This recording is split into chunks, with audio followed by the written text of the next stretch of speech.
She was the lawyer who defended the billionaire CEO until she learned his victim was her sister. "You're representing him, aren't you?" Eleanor's voice trembled with disbelief. Vivian stood frozen in her sister's modest apartment, the flash drive heavy in her palm. "I didn't know it was you." "Of course you didn't," Eleanor laughed bitterly.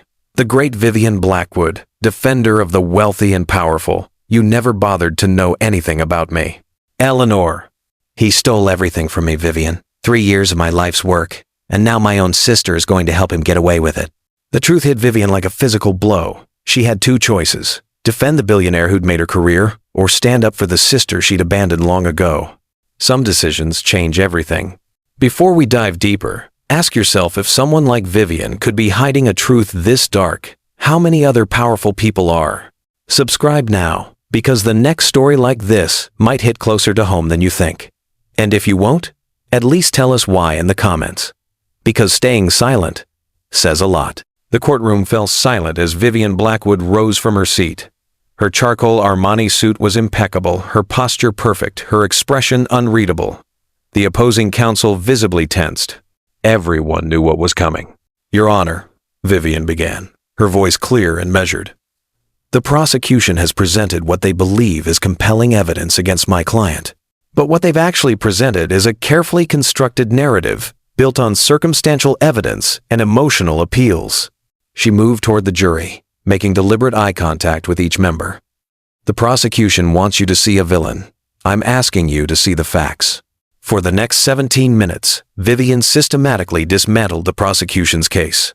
She exposed inconsistencies in witness testimony, highlighted procedural errors in evidence collection, and presented alternative explanations that cast reasonable doubt on her client's guilt. By the time she returned to her seat, the energy in the courtroom had shifted.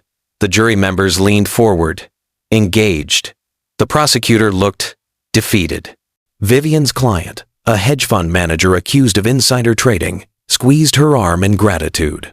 3 hours later, the verdict came back. Not guilty on all counts. Outside the courthouse, reporters swarmed around Vivian. Camera flashes illuminated her face as microphones thrust toward her. "Miss Blackwood, another victory. That makes 27 consecutive wins. How do you do it?" Vivian offered a practiced smile. "I simply ensure the facts are presented clearly. The truth speaks for itself. Critics say you manipulate the system to get guilty clients off. Your response?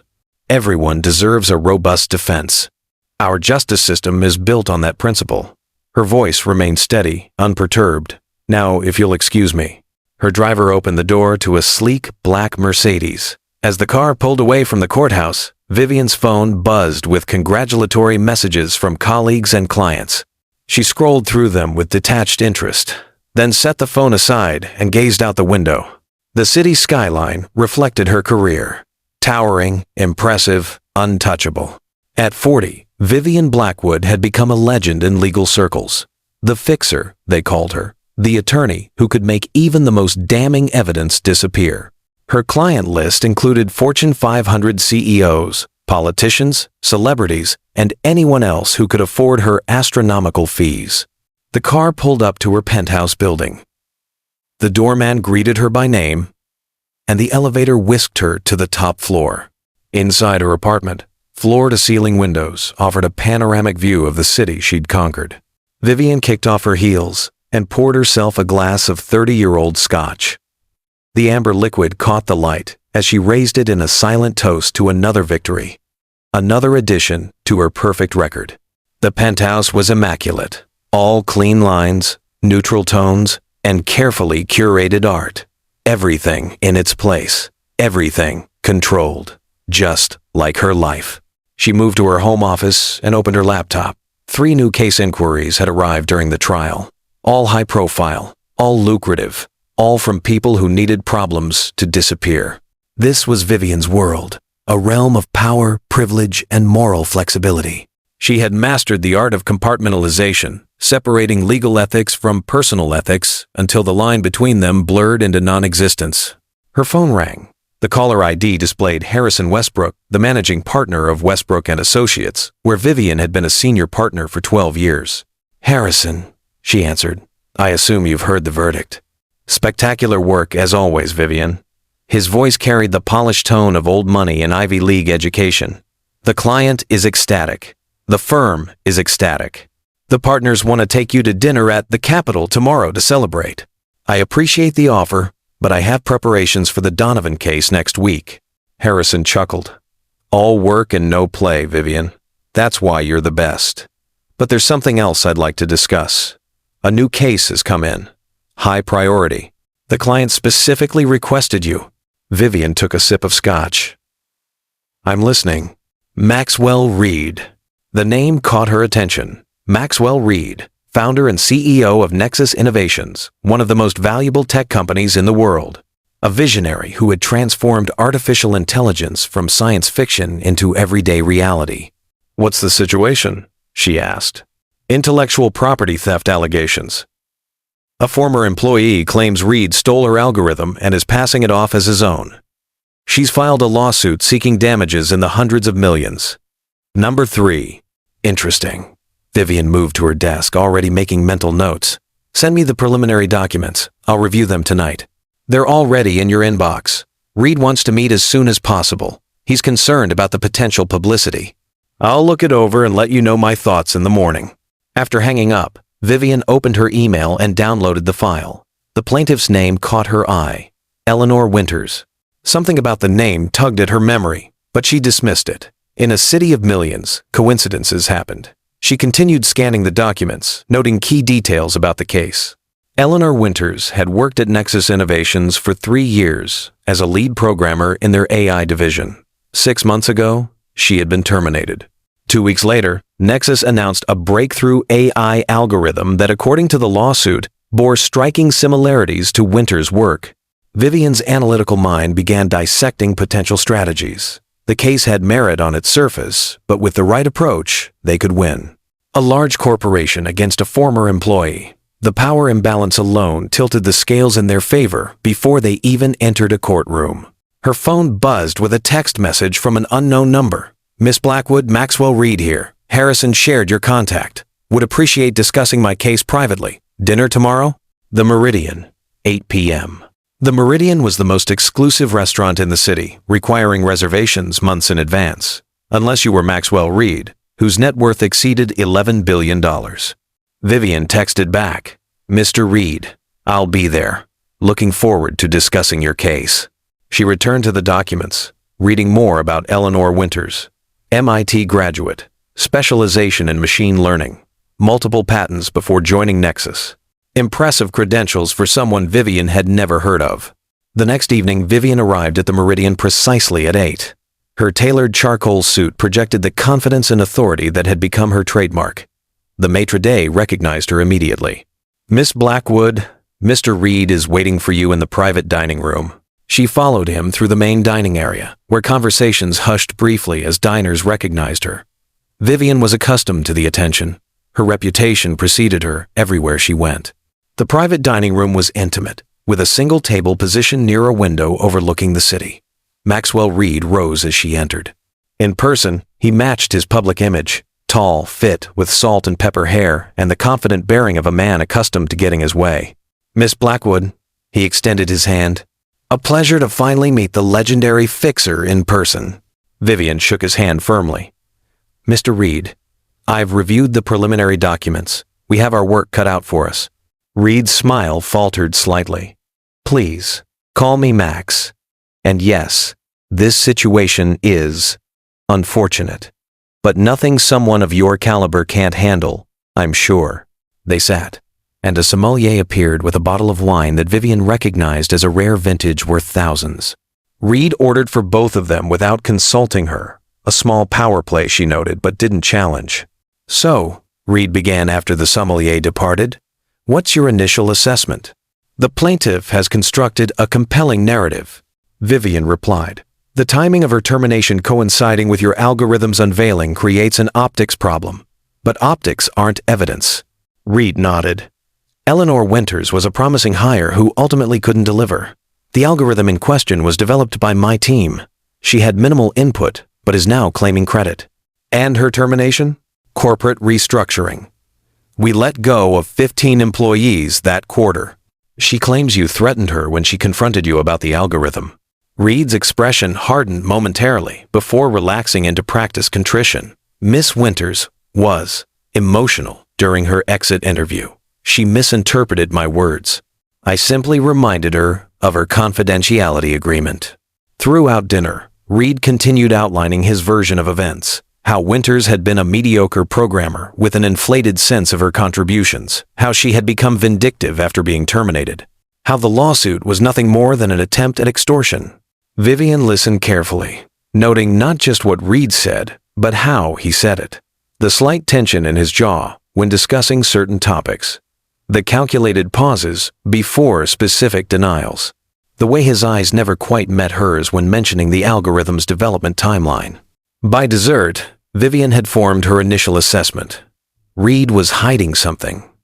But that didn't matter. Her job wasn't to judge his guilt or innocence. It was to win his case. I'll take the case, Vivian announced. My retainer is non-negotiable. $500,000 with additional billing at $800 per hour. Reed didn't blink. Consider it done. Whatever it takes to make this go away. As they parted ways outside the restaurant, Reed caught her arm. One more thing, Miss Blackwood. I need this handled quickly and quietly. The company is preparing for our biggest product launch yet. Negative publicity could cost us billions. Understood, Vivian replied coolly, disengaging from his grip. Discretion is part of what you're paying for. The following morning, Vivian assembled her team in the firm's largest conference room. 3 junior associates and 2 paralegals who would work exclusively on the Reed case. Jacob, I need a complete background check on Eleanor Winters. Education, employment history, financial situation, personal life, anything we can use. Jacob nodded, making notes. Melissa, analyze her technical expertise. I want to know if she had the capability to develop this algorithm independently. On it, Melissa replied. David, review all her communications with Nexus. Emails, texts, meeting notes, find inconsistencies in her claims. Yes, Miss Blackwood. Sarah and Michael, you'll handle document review. I want to know everything about Eleanor Winters by the end of the week. The team dispersed, and Vivian returned to her office. She had just settled at her desk when her assistant buzzed. Miss Blackwood, your mother is on line 1. Vivian frowned. Her mother rarely called during work hours. Put her through. Vivian, darling. Catherine Blackwood's voice carried the slight tremor of age. I hope I'm not interrupting anything important. It's fine, Mom. Is everything okay at the retirement community? Oh, yes, everything here is fine. I'm calling about Eleanor. Have you spoken to her recently? Vivian froze, her hand tightening around the phone. Eleanor? Mom, I haven't spoken to Eleanor in years. You know that. I'm worried about her, Catherine continued. She hasn't returned my calls in weeks. It's not like her. A cold sensation spread through Vivian's chest. Mom, what's Eleanor's last name now? After the adoption? Winters, dear. Eleanor Winters. She kept our family name as her middle name, Eleanor Catherine Winters. The file on Vivian's desk seemed to pulse with sudden significance. Eleanor Winters. The plaintiff suing Maxwell Reed was her sister, the baby sister her parents had given up for adoption 28 years ago, when Vivian was 12. Mom, I have to go, Vivian said abruptly. I'll call you back.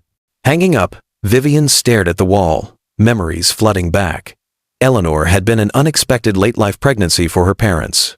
With her father's business failing and her mother's health deteriorating, they had made the heartbreaking decision to place the baby for adoption. Vivian had never forgiven them, carrying the wound of her sister's absence throughout her adolescence.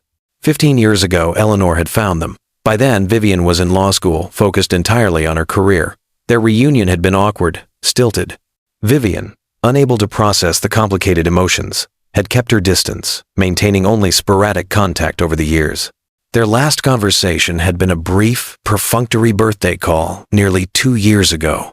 And now, by some cosmic joke, Eleanor was the plaintiff in her newest case, the woman Maxwell Reed had allegedly wronged.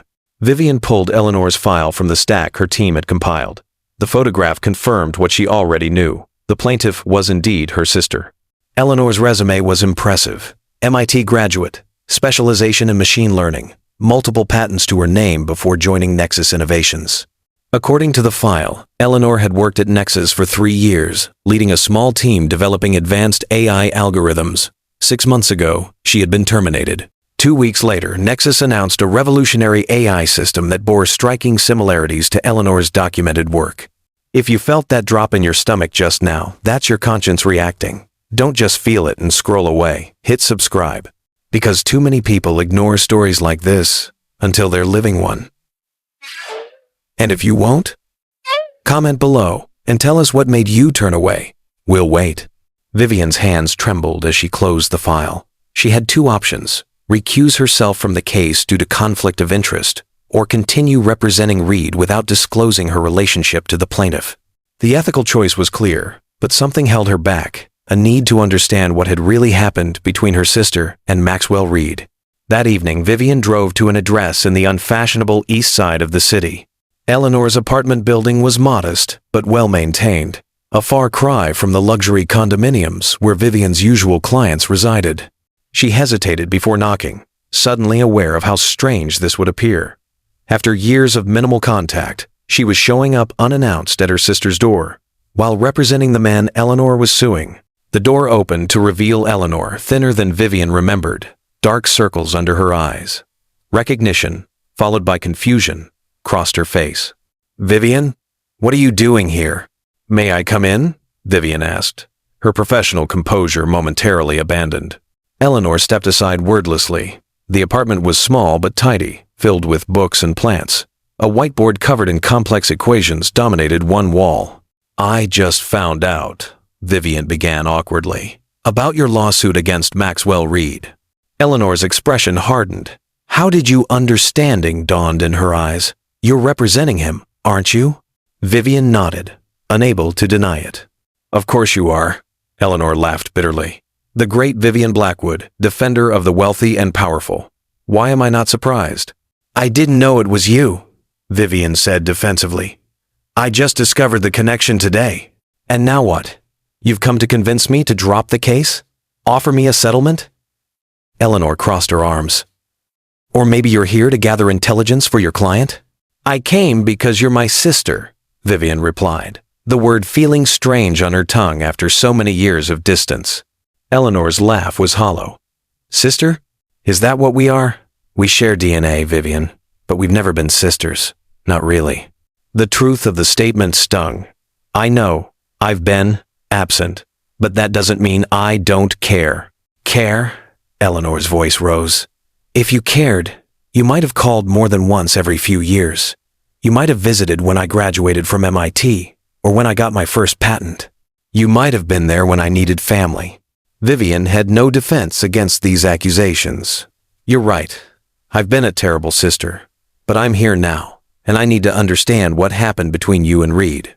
Eleanor studied her for a long moment, as if weighing her sincerity. Finally, she walked to a desk and retrieved a flash drive. "Everything's here," she said, holding it out.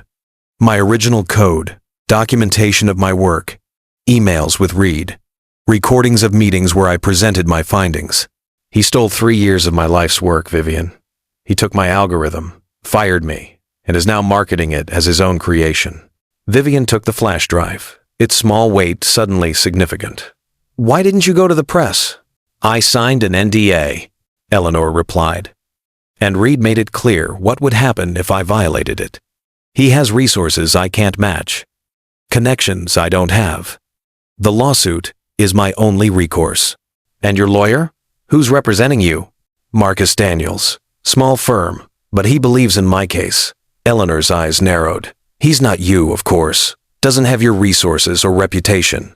But he has something you seem to lack. Integrity." The barb landed precisely as intended. Vivian pocketed the flash drive. "I'll review this. If what you're saying is true—" "It is true," Eleanor interrupted. "But will that matter to you? Your career is built on defending people like Reed, wealthy, powerful men who believe rules don't apply to them." Vivian had no answer. She had never questioned the morality of her work before, viewing it simply as the application of legal expertise to those who could afford it. But facing her sister, the sister she had failed in so many ways, forced a reckoning she wasn't prepared for. "I should go," Vivian said finally. "Thank you for seeing me." At the door, Eleanor called after her. "What will you do now, Vivian? Recuse yourself? Or will you help him destroy me?" Vivian turned back. "I don't know yet, but I promise you this, I will find the truth." Back in her penthouse, Vivian connected Eleanor's flash drive to her laptop. Hours passed as she reviewed the contents. Meticulous documentation of Eleanor's work, the evolution of her algorithm, meeting notes, and most damning of all, recordings of conversations with Reed where he acknowledged her contributions. In one recording, Reed's voice was unmistakable. "Eleanor, what you've developed here is revolutionary. This adaptive learning protocol could transform our entire product line." Another file contained email exchanges where Reed referred to Eleanor's algorithm and discussed implementation strategies with his executive team. The evidence was overwhelming. Maxwell Reed had indeed stolen Eleanor's work, firing her when she confronted him about it. The lawsuit wasn't frivolous, it was justified. Vivian poured herself a glass of scotch, her hands unsteady. For the first time in her career, she faced a moral dilemma that transcended legal strategy. She could continue representing Reed, using her skills to discredit her own sister and help a thief escape justice. Or she could walk away from the case, potentially damaging her perfect record and reputation. There was a third option, of course, one that would require courage she wasn't sure she possessed. Sleep eluded her that night.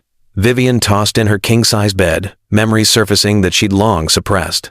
Eleanor, as a newborn, tiny and perfect in their mother's arms. The day her parents told her they were giving the baby up for adoption. The emptiness in the house afterward. The way her mother cried at night when she thought no one could hear. Then, later memories. The awkward reunion 15 years ago. Eleanor, 23 and brilliant, trying to connect with the family that had given her away. Vivian, keeping her distance, unable to process the complicated emotions her sister's presence evoked. Had she been jealous, afraid, or simply too focused on her career to make room for family complications? Whatever the reason, she had failed Eleanor then, and now she was poised to fail her again in a far more devastating way. Morning found Vivian at her desk, eyes red-rimmed from lack of sleep. She called Harrison Westbrook's office and requested an urgent meeting. An hour later, she sat across from him in his opulent office. The managing partner studied her with concern. "You look terrible, Vivian. Is everything all right?" "I need to discuss the Reed case," she began. "There's a complication." "What kind of complication?" "The plaintiff, Eleanor Winters. She's my sister." Westbrook's expression remained impassive, but his eyes sharpened. "I wasn't aware you had a sister. She was given up for adoption when I was 12. We reconnected briefly years ago, but haven't been close." Vivian took a deep breath. "I discovered the connection yesterday. It's a clear conflict of interest." "I see." Westbrook leaned back in his chair. "This is unfortunate timing. The firm has already accepted Reed's retainer." "I'm recusing myself from the case," Vivian stated firmly. "Conflict of interest." "Of course," Westbrook nodded. "I'll assign Johnson to take over. He's not you, but he's competent." Vivian took a deep breath. "There's more. I've reviewed evidence that suggests the plaintiff's claims have merit. Reed did steal her algorithm." Westbrook's expression didn't change. "That's for the courts to decide, Vivian. Our job is to represent our client zealously within the bounds of the law. I'm considering representing Eleanor Winters." Now Westbrook's composure cracked. "You can't be serious. That would be a direct conflict with the firm's interests." "Only if I remain with the firm," Vivian replied quietly. Understanding dawned in Westbrook's eyes. "You're willing to throw away 15 years with this firm for a sister you barely know? For a case against a client who could bring us millions in future business?" "I'm willing to do what's right," Vivian said, surprising herself with the conviction in her voice. "For once." Westbrook leaned back, studying her. "You realize what this means? If you leave to represent the plaintiff against our client, we will view it as a hostile action. Your partnership will be dissolved. Your equity stake, your client relationships, all forfeit." "I understand. Sleep on it," Westbrook advised. "Don't make a decision you'll regret." But Vivian had already decided. That afternoon, she drafted her resignation letter, effective immediately. By evening, she had cleared her office, 15 years of career achievement packed into 3 cardboard boxes. As she placed the boxes in her car, her phone rang. Maxwell Reed. "I just heard from Westbrook." Reed's voice was cold. "He says you're recusing yourself due to a conflict. Care to explain?" "The plaintiff is my sister," Vivian stated simply. A long pause followed. "I see. An unfortunate coincidence. Westbrook assures me Johnson will handle the case with equal skill." "Mr. Reed," Vivian said carefully, "I've reviewed evidence that suggests the plaintiff's claims have merit. I strongly advise you to consider settlement." Reed's laugh was chilling. "Is that a threat, Miss Blackwood? Because it sounds like you're violating attorney-client privilege." "It's free advice," Vivian replied. "Take it or leave it." "I made you, Vivian." Reed's voice hardened. "Your reputation was built on cases I sent your way. I can unmake you just as easily." "Goodbye, Mr. Reed." Vivian drove directly to Eleanor's apartment. When her sister opened the door, surprise registered on her face. "I resigned from Westbrook," Vivian announced without preamble. "I'm no longer representing Reed." Eleanor's expression remained guarded. "Why?" "Because you're my sister," Vivian said simply. "And because he's guilty." Eleanor studied her for a long moment. "What happens now?" "That depends," Vivian replied. "Your lawyer, Marcus Daniels, is he any good?" A small smile tugged at Eleanor's lips. "He's dedicated, passionate, but he's never faced someone like Reed before." "Would he consider bringing on co-counsel?" Eleanor's eyes widened. You want to represent me? Against Reed and your former firm?" "If you'll have me." Vivian nodded. "It won't be easy. Reed will fight dirty. Westbrook will assign their best attorneys. My reputation in legal circles will work against us initially." "Why would you do this?" Eleanor asked, genuine confusion in her voice. "You're throwing away your career." "Not throwing it away," Vivian corrected. "Redirecting it. And as for why..." She hesitated. Emotions she had suppressed for years, rising to the surface. "Because I failed you once before. When our parents gave you up, I was old enough to understand, but too young to stop it. I've carried that guilt my entire life, keeping my distance because facing you meant facing my own failure." Tears welled in Eleanor's eyes. "You were a child, Vivian. It wasn't your fault." "Maybe not," Vivian acknowledged. "But what came after was my choice. I chose career over family. I chose distance over connection. I won't make that mistake again." Eleanor wiped her eyes, considering. "Reed is powerful. He has resources we can't match." "He has money," Vivian corrected. "We have the truth. And now you have me." For the first time since Vivian's arrival, Eleanor's expression softened. The great Vivian Blackwood, fighting for the underdog. Who would have thought? "Not me," Vivian admitted with a small smile, "but it feels right." Vivian finally chose a side. Question is, would you have? Subscribe now before you forget this moment. Because stories like this aren't just entertainment, they're reminders. And if you're one of those who still won't subscribe, type in the comments what kind of person can watch this and feel nothing. That night, the sisters talked until dawn, not just about the case, but about the years of separation, the pain of absence, the lives they had built apart from each other. Wounds began to heal as understanding grew between them. "I always wondered why you kept your distance after we found each other," Eleanor said softly. "I thought maybe you were ashamed of me." Vivian shook her head. "Never. I was ashamed of myself, of our parents, of the decision that was made, and I didn't know how to face that shame. And now I'm facing it. Finally." The following week, Vivian met with Marcus Daniels, a passionate attorney whose small practice focused on employee rights. His office was a stark contrast to Westbrook and Associates, modest, functional, without the ostentatious displays of wealth that characterize corporate law firms. Daniels regarded Vivian with undisguised suspicion. "Miss Blackwood, your reputation precedes you, but I have to ask, why the sudden change of heart? Why switch sides?" "Family comes first," Vivian replied simply, "and justice matters." Daniels wasn't convinced. "You've spent your career helping the powerful evade consequences. Forgive me if I'm skeptical about your sudden moral awakening." "Your skepticism is warranted," Vivian acknowledged. "But I'm not asking you to trust my motives. I'm asking you to use my expertise. I know how Reed's team will attack this case, because I would have designed those attacks myself. Gradually, Daniels warmed to the idea of partnership as Vivian outlined strategies to counter Reed's inevitable tactics. He'll try to bury us in paperwork, Vivian explained. Delay tactics, procedural objections, endless depositions, standard playbook for wealthy defendants. How do we fight that? Marcus asked. We change the battlefield, Vivian replied. We take this public. Eleanor looked alarmed. My NDA has exceptions, Vivian finished, including legal proceedings.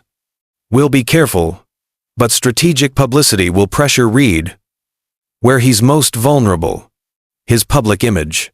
The case quickly became David versus Goliath in the public eye. Technology blogs picked up the story first, with headlines like, Former Nexus engineer claims CEO stole her AI algorithm. Mainstream media followed, particularly after learning about Vivian's dramatic career change to represent her estranged sister.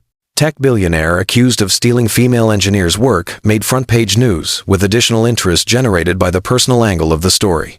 Reed responded predictably, first with a smear campaign against Eleanor, painting her as incompetent and opportunistic, then with legal maneuvers designed to drain their resources.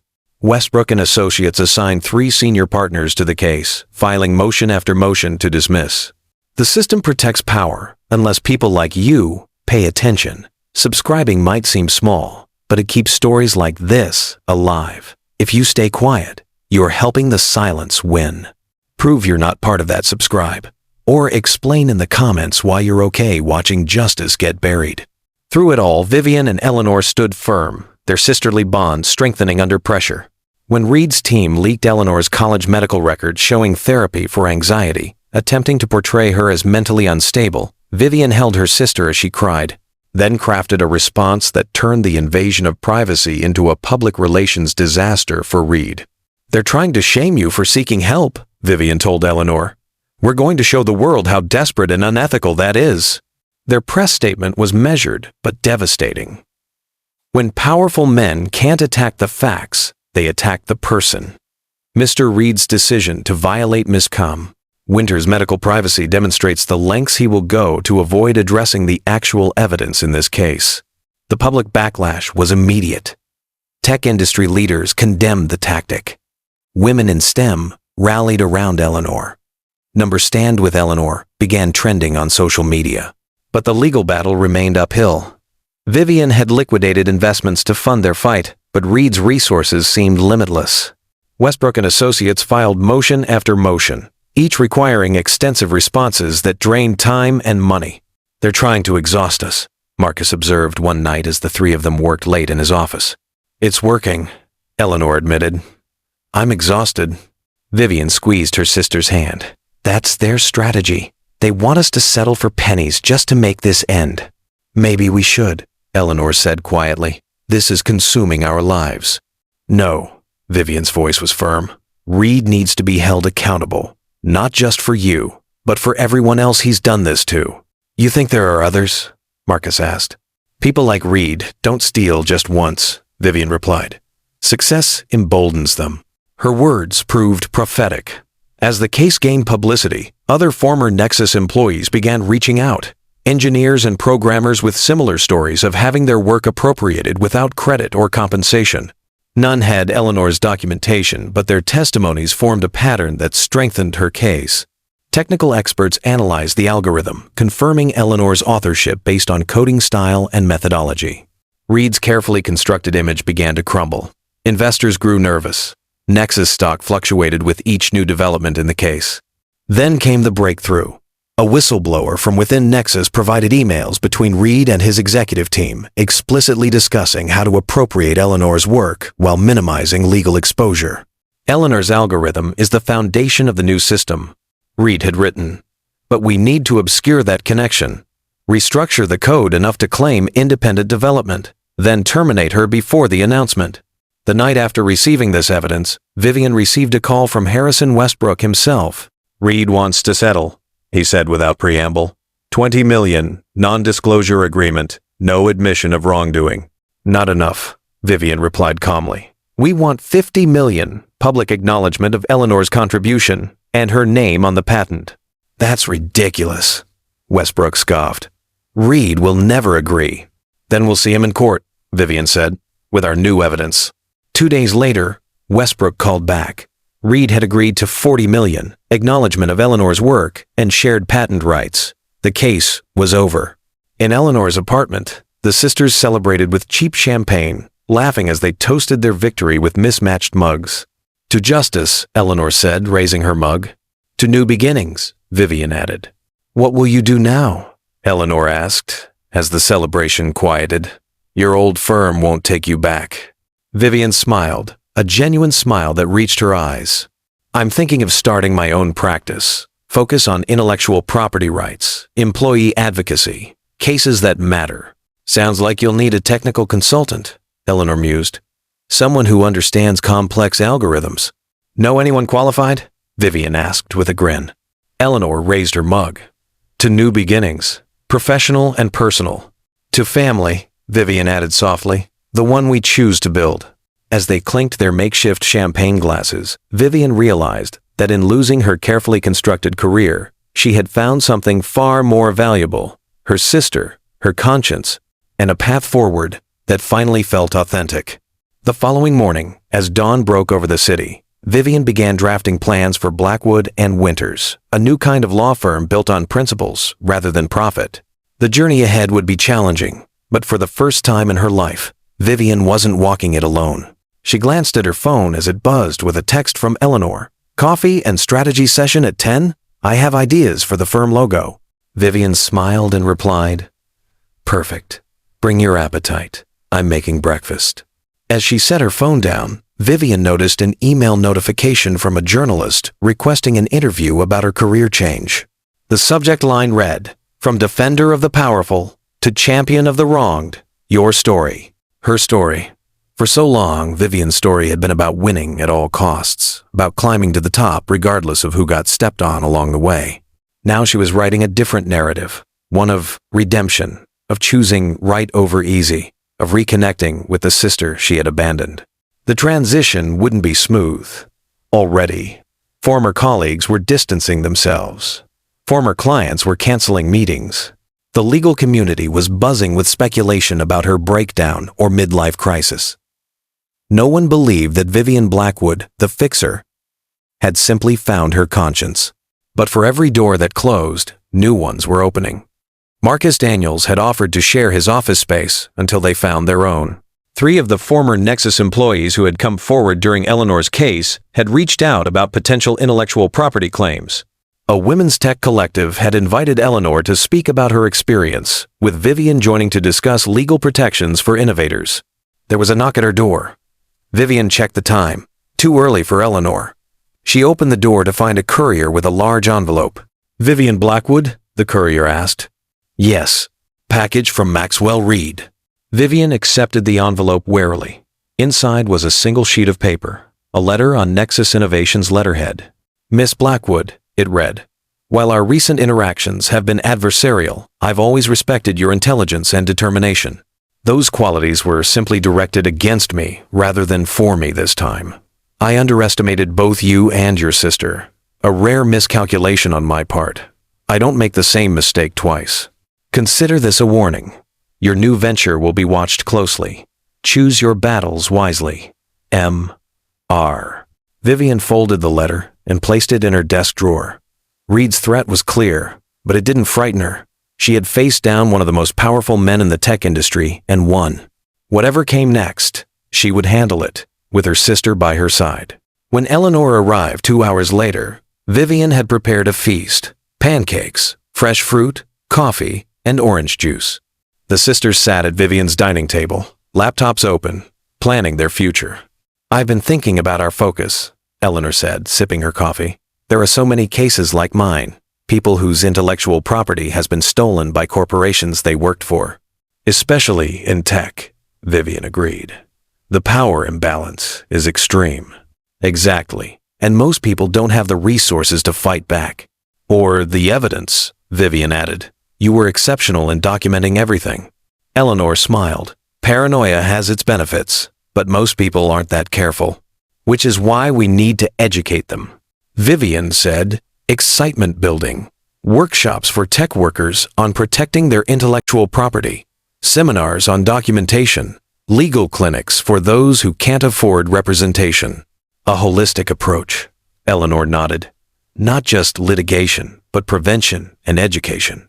As they continued brainstorming, Vivian felt a sense of purpose she had never experienced at Westbrook and Associates.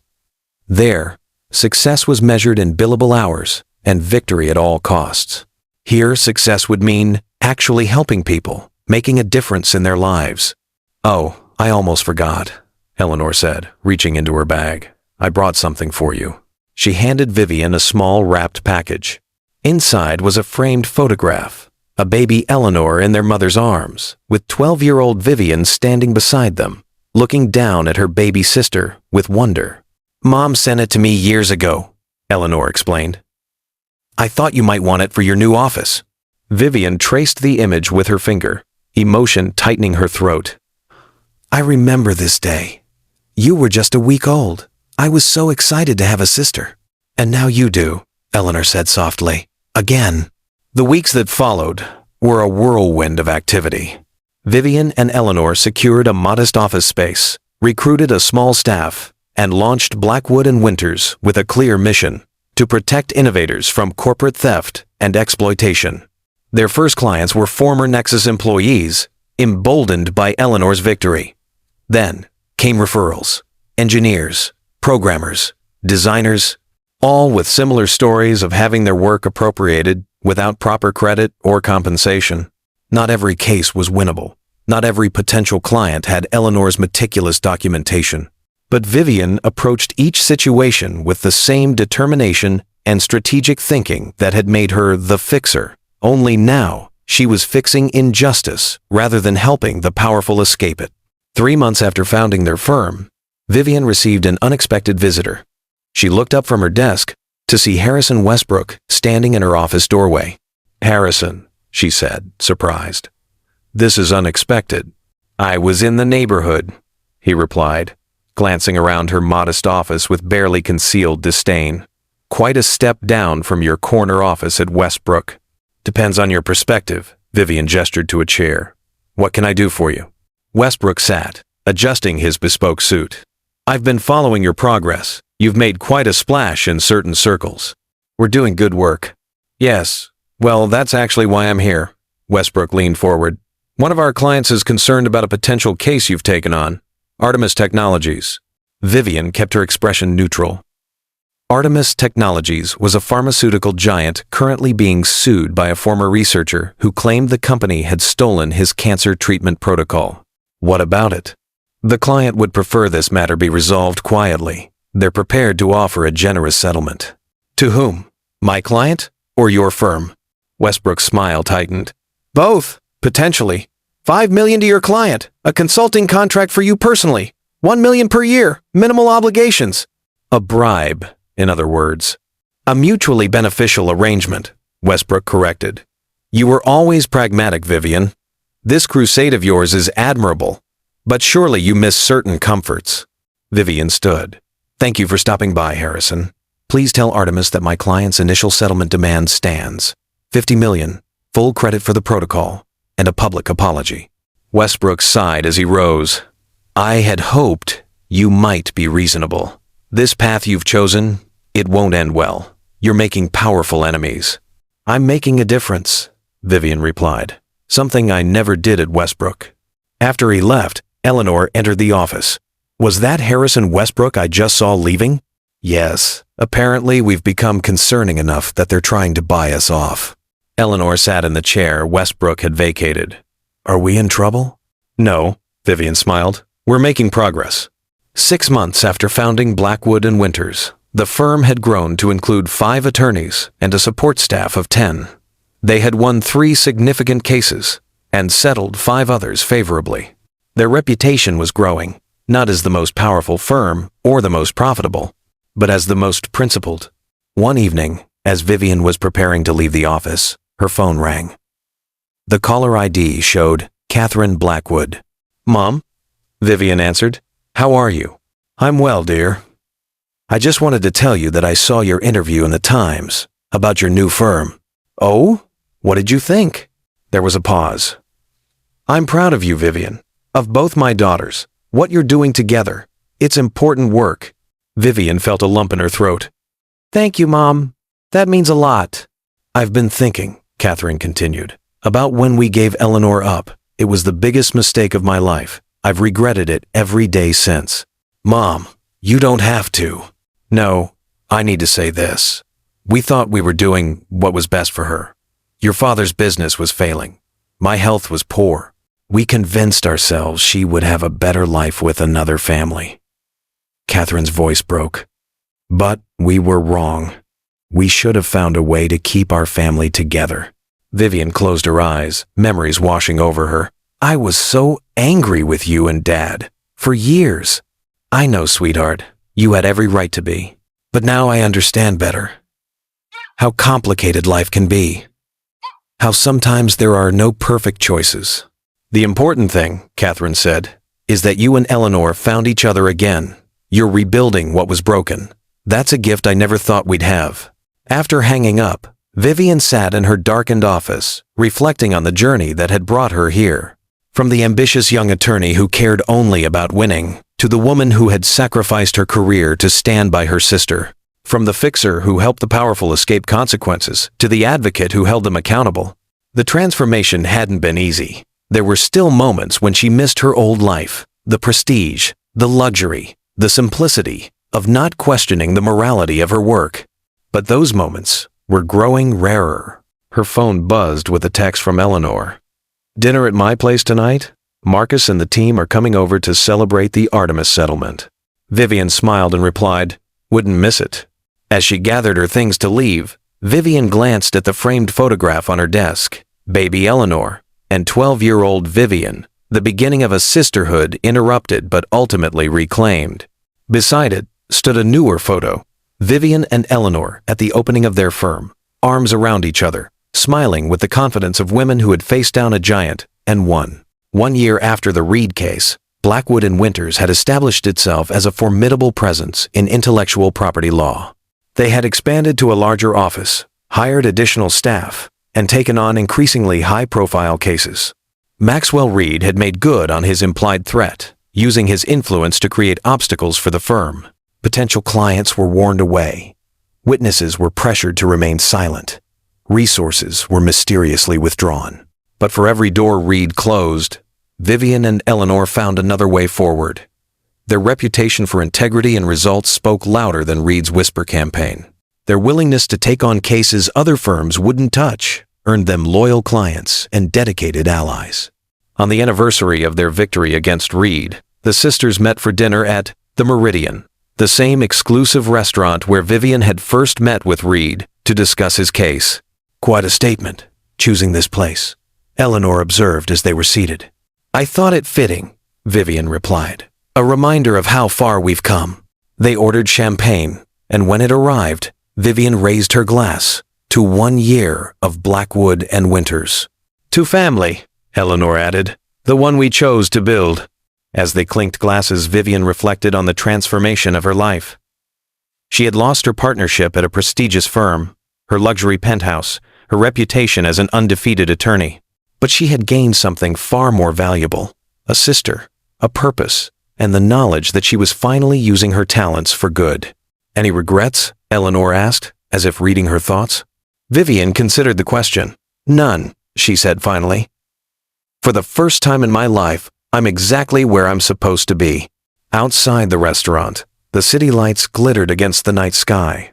Somewhere in that skyline was the Nexus Innovations Tower, where Maxwell Reed continued building his empire. Somewhere else was the Westbrook and Associates building, where Vivian's former colleagues continued defending the powerful. But here, in this moment, were two sisters who had found their way back to each other against all odds, who had faced down power and privilege with nothing but truth on their side, who had built something meaningful from the ashes of betrayal and separation. You know, Eleanor said as they walked to their cars, when I first found our family 15 years ago, all I wanted was to belong somewhere, to understand where I came from. And now? Vivian asked. Eleanor smiled. Now I know that belonging isn't about where you came from. It's about who stands beside you when it matters most. Vivian squeezed her sister's hand. I'll always stand beside you, I promise. As they parted ways that night, Vivian felt a sense of peace she had never known in her years as the fixer. Her perfect record was gone, replaced by something far more valuable. A perfect purpose. The next morning, she arrived at the office early to find a package waiting on her desk. Inside was a newspaper clipping, an article about a new class action lawsuit against Nexus Innovations, alleging systematic intellectual property theft. Attached was a note in Eleanor's handwriting. Vivian smiled and reached for her phone. Some battles were worth fighting, no matter the cost, especially when you weren't fighting alone. You just witnessed redemption. Don't click away like it didn't move you. Subscribe. Not for us, but for yourself. Be part of the few who still care about right and wrong. And if you think that's too much to ask, say so in the comments. Let's see how many still think silence is strength. 1 year later, Vivian stood at the podium accepting the Women in Law Achievement Award. The audience, filled with attorneys, judges, and legal professionals, listened attentively as she spoke. When I left corporate law to start Blackwood and Winters with my sister, many people thought I was having a breakdown, she began, earning knowing laughter from the crowd. The truth is, I was having a breakthrough. For years, I measured success by victories in court and billable hours. I never stopped to ask whether I was using my skills for justice or merely for profit. She paused, looking out at the sea of faces. The law is a powerful tool. It can protect the vulnerable or shield the powerful from consequences. It can right wrongs or perpetuate them. The choice of how we use that tool defines us as attorneys and as human beings. In the front row, Eleanor watched with pride as her sister continued. Our firm has a simple mission: to ensure that innovation is protected, that creators receive proper credit and compensation for their work, and that powerful entities cannot steal with impunity. It's not the easiest path in law, but it is the most rewarding.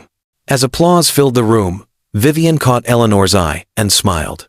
From estranged siblings to powerful allies, their journey had transformed not just their own lives, but the lives of countless others who now had champions in their corner.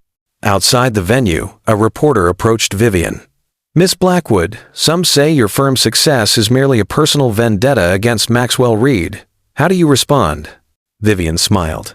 Our firm has represented clients against dozens of companies, not just Nexus Innovations. This isn't about one man or one company. It's about a system that too often allows the powerful to exploit the brilliant minds who actually create innovation. No regrets about leaving Westbrook and Associates? None, Vivian replied without hesitation. Sometimes the most valuable things in life are found only after you let go of what you thought you wanted. As the reporter walked away, Eleanor joined her sister. Nice answer. It's the truth, Vivian said. I spent 15 years chasing the wrong kind of success. Better late than never, Eleanor replied, linking her arm through Vivian's. Ready to go? The team is waiting to celebrate. As they walked toward the car, Vivian reflected on the strange twist of fate that had brought them to this moment. If she hadn't been assigned the Reed case, if her mother hadn't called that day, if she hadn't found the courage to walk away from everything she had built, none of this would exist. Sometimes, the hardest choices led to the greatest rewards. Sometimes, what seemed like an ending was actually a beginning. And sometimes, the family you were born into became the family you chose, stronger for having been broken and rebuilt. You know, Vivian said as they drove away, when people ask me about my greatest achievement, they expect me to name a famous case or a legal victory. But it's not, Eleanor guessed. No, Vivian smiled. It's this, us, finding our way back to each other, building something meaningful together. Eleanor reached over and squeezed her sister's hand. From strangers to sisters. From adversaries to allies, Vivian added. The city lights blurred around them as they drove toward the celebration waiting ahead, not just of an award, but of a journey that had transformed 2 lives and countless others. A journey that had begun with a difficult choice and a flash drive that changed everything. In the end, Vivian hadn't just defended her sister, she had found herself. Don't just leave inspired, act. Hit that subscribe button, because stories like this disappear fast, and the next one will be darker, deeper, and closer than you expect. The morning sun filtered through the blinds of Blackwood and Winter's conference room as Vivian reviewed their newest case. 2 years had passed since she'd walked away from Westbrook and Associates. 2 years of building something she could truly be proud of. The firm now occupied an entire floor in a downtown building, not as opulent as Westbrook's offices, but spacious and welcoming. Photos of their team lined one wall, alongside framed news articles documenting their most significant victories. At the center hung their mission statement: justice for innovators, accountability for all. Eleanor entered, carrying 2 coffee cups. "You're here early," she observed, setting one cup beside Vivian. "Couldn't sleep. The Horizon Biotech case is keeping me up." Eleanor nodded in understanding. Horizon Biotech, a pharmaceutical giant, was being sued by a former researcher who claimed the company had stolen her breakthrough cancer treatment. The case bore striking similarities to Eleanor's fight against Reed, but with potentially greater stakes. The treatment could save thousands of lives if properly developed and distributed. "Any word from our whistleblower?" Eleanor asked. "Not yet. He's scared, and I don't blame him. Horizon has even more resources than Nexus did." The door opened, and Marcus Daniels entered. Over the past 2 years, he had become an integral part of their team, bringing his passion for employee rights to complement Vivian's strategic brilliance and Eleanor's technical expertise. "Morning," he greeted them. "I just got a call from Westbrook." Vivian looked up sharply. "Harrison Westbrook?" Marcus nodded. "He wants to meet. Says it's about Horizon." "Interesting," Vivian mused. "Westbrook doesn't represent Horizon, as far as I know." "Maybe they're bringing him in specifically to deal with us," Eleanor suggested, "given your history." "Only one way to find out," Vivian decided. "Tell him I'll meet him. Neutral ground, the cafe across from the courthouse." 2 hours later, Vivian sat across from her former mentor. Harrison Westbrook looked older than she remembered, the lines around his eyes deeper, his hair grayer. "Thank you for meeting me," he began, his tone formal but not unfriendly. "I was intrigued by your call," Vivian replied. "What's your interest in the Horizon case?" Westbrook glanced around before leaning forward. "I'm not here on behalf of Horizon. This is personal." Vivian raised an eyebrow, waiting. "I've been watching your firm's work," Westbrook continued. "You've built something impressive, Vivian. Something meaningful." "Thank you," she replied cautiously, "but I doubt you asked to meet just to compliment our firm."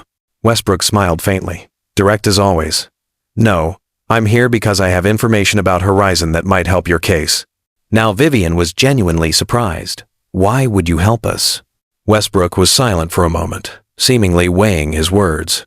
"I've been at Westbrook and Associates for 35 years, built it from a small practice to what it is today, represented some of the most powerful people and corporations in the country."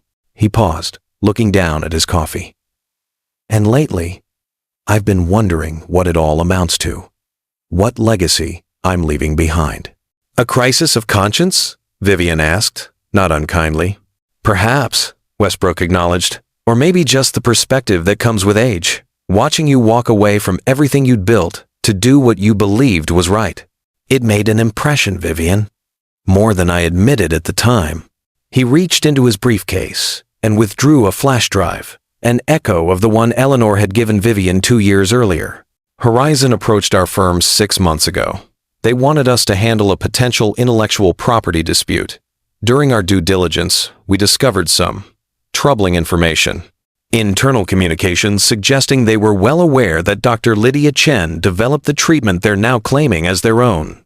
Vivian stared at the flash drive. "Why are you giving me this?"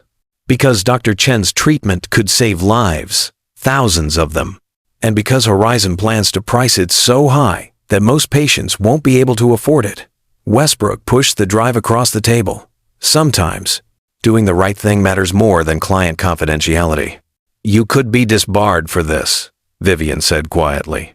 "I'm retiring next month," Westbrook replied with a small smile. 35 years is enough. Time to make room for the next generation, preferably one with a stronger moral compass than mine."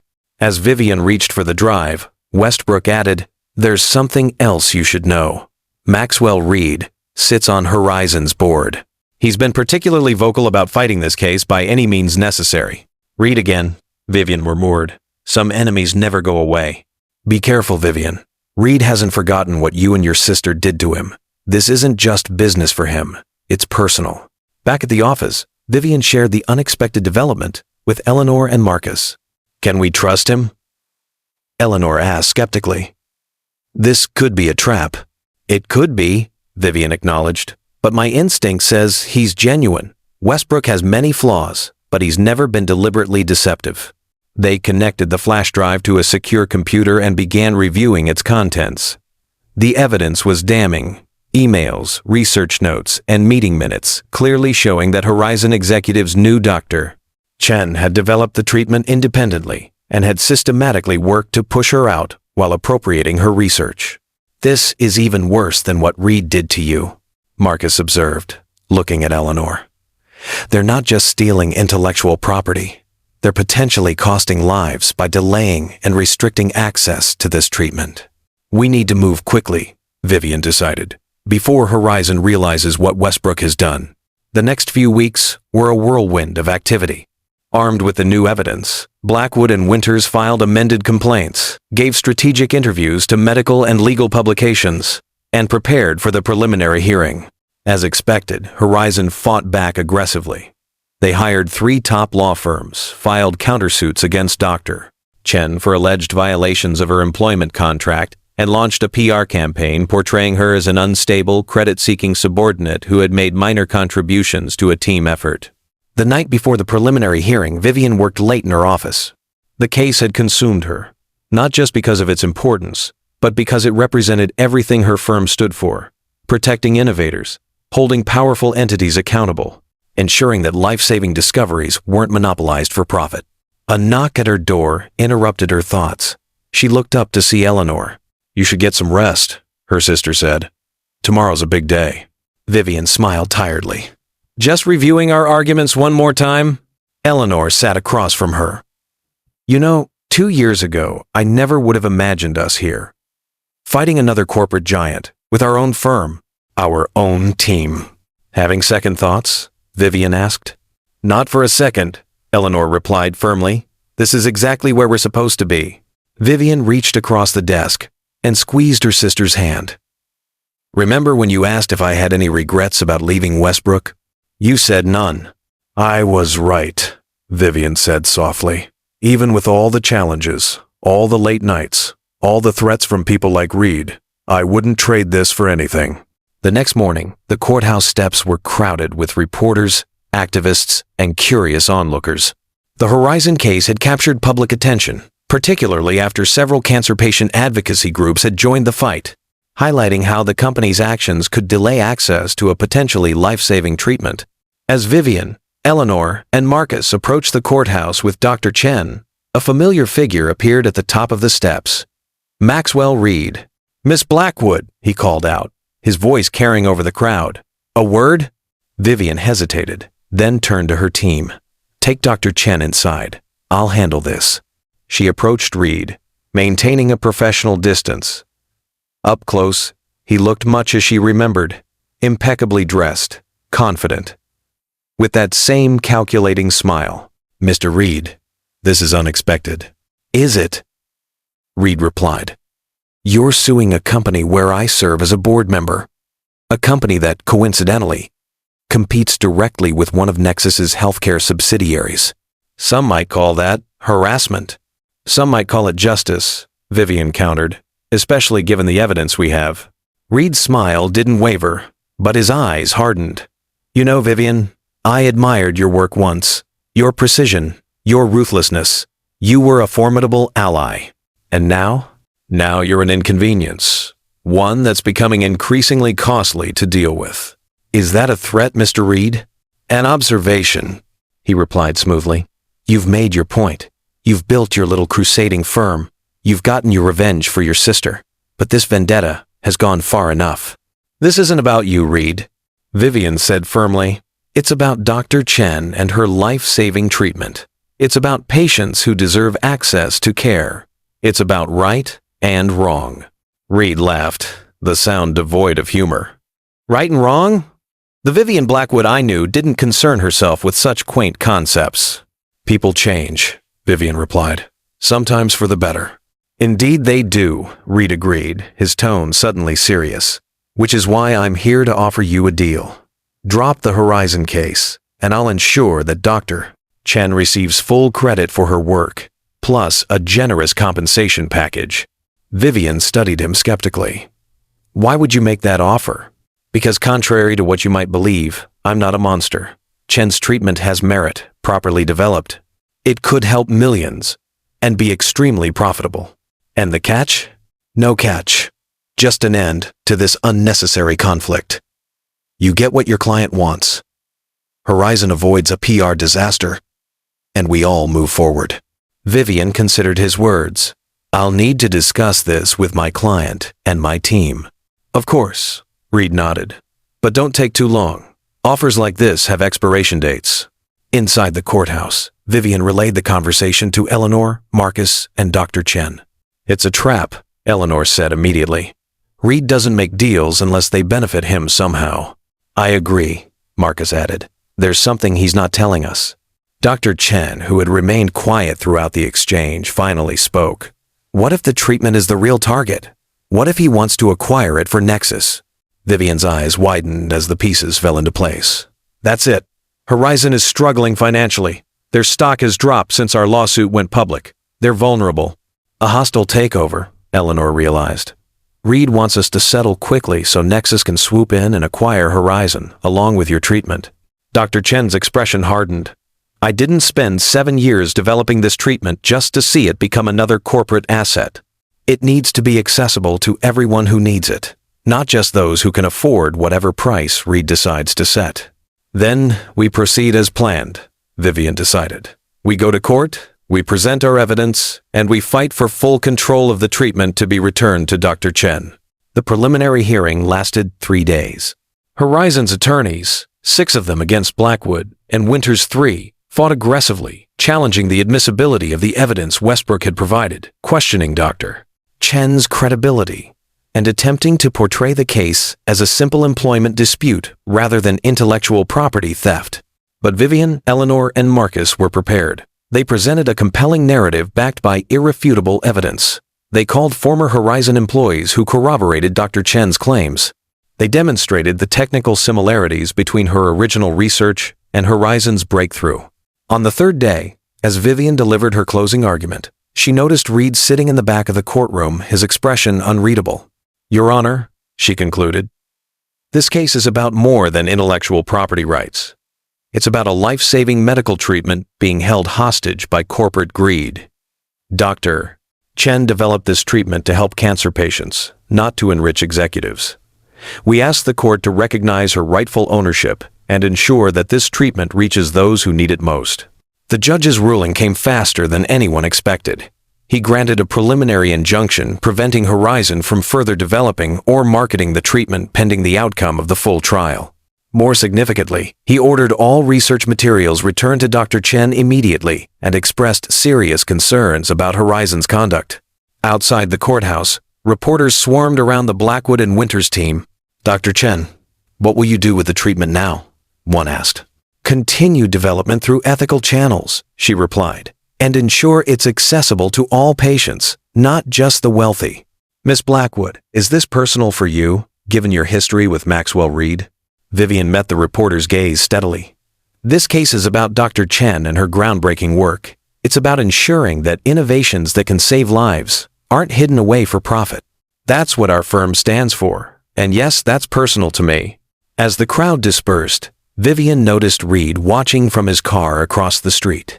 Their eyes met briefly before his driver pulled away. He'll be back, Eleanor said, following her sister's gaze. Men like Reed don't give up easily. Neither do we, Vivian replied. That evening, the team gathered at Eleanor's apartment to celebrate their victory. As champagne flowed and conversation turned from legal strategy to personal stories, Vivian found herself reflecting on the journey that had brought them here. 2 years ago, she had been the fixer, the attorney who made problems disappear for the wealthy and powerful. She had measured success in billable hours and courtroom victories, regardless of whether justice was served. Now, she measured success differently. In lives impacted, in wrongs righted, in the knowledge that her skills were being used to protect rather than exploit. Her phone buzzed with a text message from an unknown number. "This isn't over. MR." Vivian smiled faintly as she put her phone away. Reed was right about one thing. This wasn't over. The fight for justice rarely was. But for the first time in her career, she was on the right side of that fight, and she wouldn't have it any other way.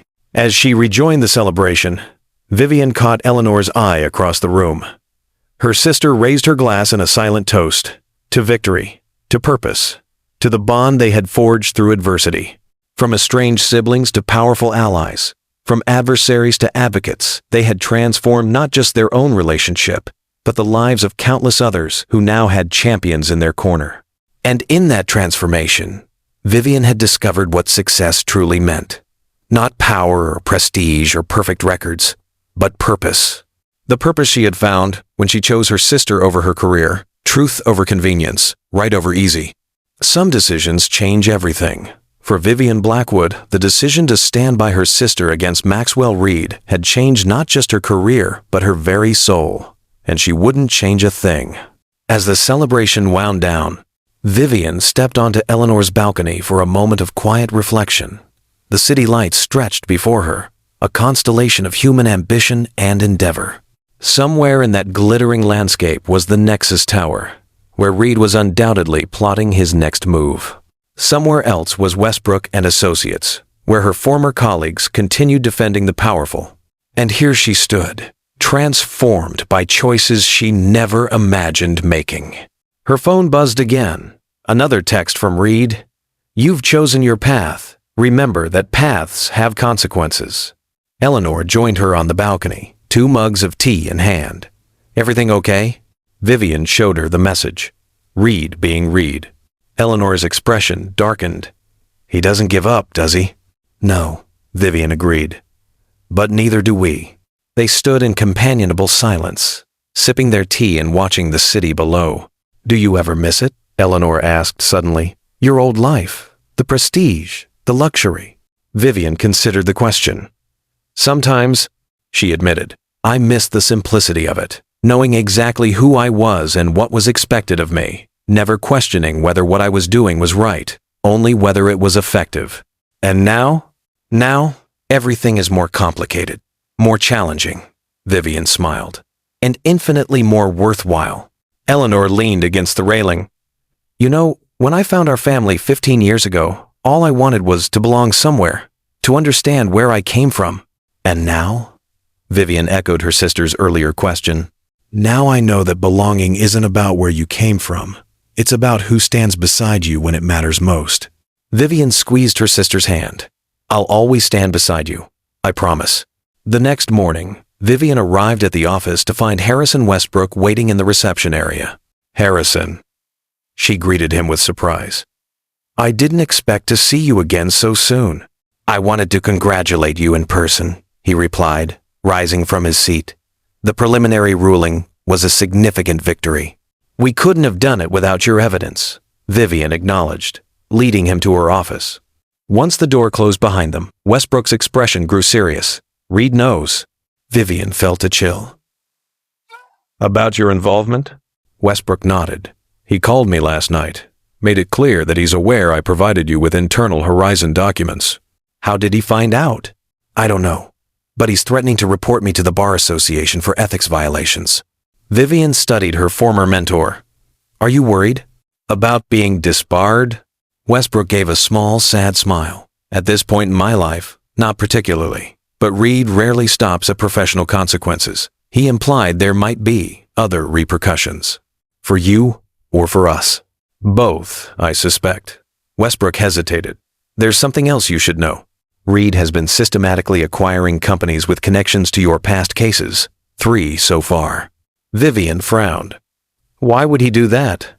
"I believe he's building a case against your firm, trying to establish a pattern of personal vendetta rather than legitimate legal advocacy." "That's absurd," Vivian protested. "Our cases are based on merit, not personal grudges." "You and I know that. Westbrook agreed. But Reed is a master of narrative manipulation. He's trying to paint you as obsessed, unethical, using your legal practice to pursue personal vendettas. Vivian absorbed this information, her mind already formulating counter-strategies. Thank you for the warning, Harrison. Consider it partial atonement for the years I spent teaching you to prioritize winning over justice. Westbrook rose to leave. Be careful, Vivian. Reed plays a long game, and he plays to win. After Westbrook departed, Vivian called an emergency meeting with Eleanor and Marcus. She shared Westbrook's warning and Reed's threatening messages. We need to prepare, she concluded. Reed won't stop with threats. He'll take action, and soon. What kind of action? Marcus asked. If I were still the old Vivian, advising Reed on how to destroy an opponent, she met their gazes steadily. I'd look for vulnerabilities in past cases. I'd investigate every client, every witness, every piece of evidence we've ever presented. I'd search for any hint of impropriety or overreach. And then I'd use it to file ethics complaints, malpractice suits, anything to drain our resources and damage our reputation. So we review everything, Eleanor said decisively. Every case, every filing, every strategy. Make sure we're bulletproof. And we prepare for the Horizon trial, Marcus added. That's still our priority. Vivian nodded in agreement. Reed wants us distracted, off balance. We won't give him that satisfaction. The next few weeks were intense. The firm operated on 2 parallel tracks, preparing for the Horizon trial while simultaneously reviewing all their previous cases for potential vulnerabilities. They worked long hours, fueled by determination and the knowledge that they were fighting not just for Dr. Chen, but for the integrity of their firm. Then the attacks began, just as Vivian had predicted. First came the ethics complaint filed with the State Bar Association, alleging that Blackwood and Winters had engaged in a pattern of targeted harassment against specific corporations for personal rather than legal motives. Next came a lawsuit from a former client, claiming malpractice and conflict of interest. The client, a software engineer they had successfully represented in an intellectual property case, suddenly claimed that Vivian had pressured him into filing suit against his former employer to advance her anti-corporate agenda. Then came the media stories, carefully planted pieces questioning the firm's methods and motives. From corporate defender to corporate crusader, the vendetta behind Blackwood and Winters read one particularly damaging headline. Through it all, Vivian maintained her focus on the Horizon case. The trial date was approaching, and Dr. Chen's cancer treatment showed increasingly promising results in independent testing. The stakes were too high to be distracted by Reed's machinations. One evening, as Vivian worked late in her office, Eleanor burst in without knocking. You need to see this, she said, placing her laptop on Vivian's desk. On the screen was an article from a respected legal journal. Whistleblower claims evidence in Horizon case was illegally obtained. Vivian scanned the piece, her stomach tightening. The article quoted an anonymous source claiming that the key evidence against Horizon, the documents Westbrook had provided, had been stolen from company servers by a disgruntled IT employee. This is Reed's work, Vivian said grimly. He's trying to get our evidence thrown out. Can he do that? Eleanor asked. If he can prove the documents were obtained illegally, possibly. Vivian leaned back, thinking. We need to talk to Westbrook, find out exactly how he got those documents. But when Vivian tried to reach Westbrook, his assistant informed her that he had taken an unexpected leave of absence. No further details were available. That's not a coincidence, Marcus observed when Vivian shared the news. Reed got to him somehow. We need a backup plan, Eleanor insisted. Something that doesn't rely on Westbrook's evidence. Vivian nodded slowly, an idea forming. We go back to basics. Dr. Chen's original research. The technical similarities between her work and Horizon's breakthrough. The timeline of events. Even without the internal documents, we can build a compelling circumstantial case. And we find other witnesses, Marcus added. Former Horizon employees who can corroborate Chen's story. They worked through the night, restructuring their case strategy. By morning, they had a new approach, less direct, but potentially just as effective. As they were finalizing their plans, Vivian's assistant interrupted with an urgent message. Harrison Westbrook was at the hospital. He had suffered a heart attack. Vivian rushed to the hospital, finding Westbrook pale but conscious in the cardiac care unit. You shouldn't be here, he said weakly when he saw her. What happened, Harrison? Westbrook closed his eyes briefly. Reed happened. He threatened my family, my grandchildren. Said he would ensure they never worked in this city if I testified about the Horizon documents. Vivian felt a surge of anger. That's witness intimidation. We can report him. No, Westbrook interrupted. No more fighting. I'm done, Vivian. I've withdrawn my statement about the documents. Claimed I was mistaken about their provenance. Harrison, you can't. I've made my choice, he said firmly. Now you need to make yours. Is this case worth the cost? Not just to you, but to everyone around you? Vivian left the hospital with a heavy heart. Reed was escalating, moving beyond legal maneuvers to personal intimidation. The question was, how far would he go? And how far was she willing to go to stop him? Back at the office, she found Eleanor and Marcus waiting anxiously.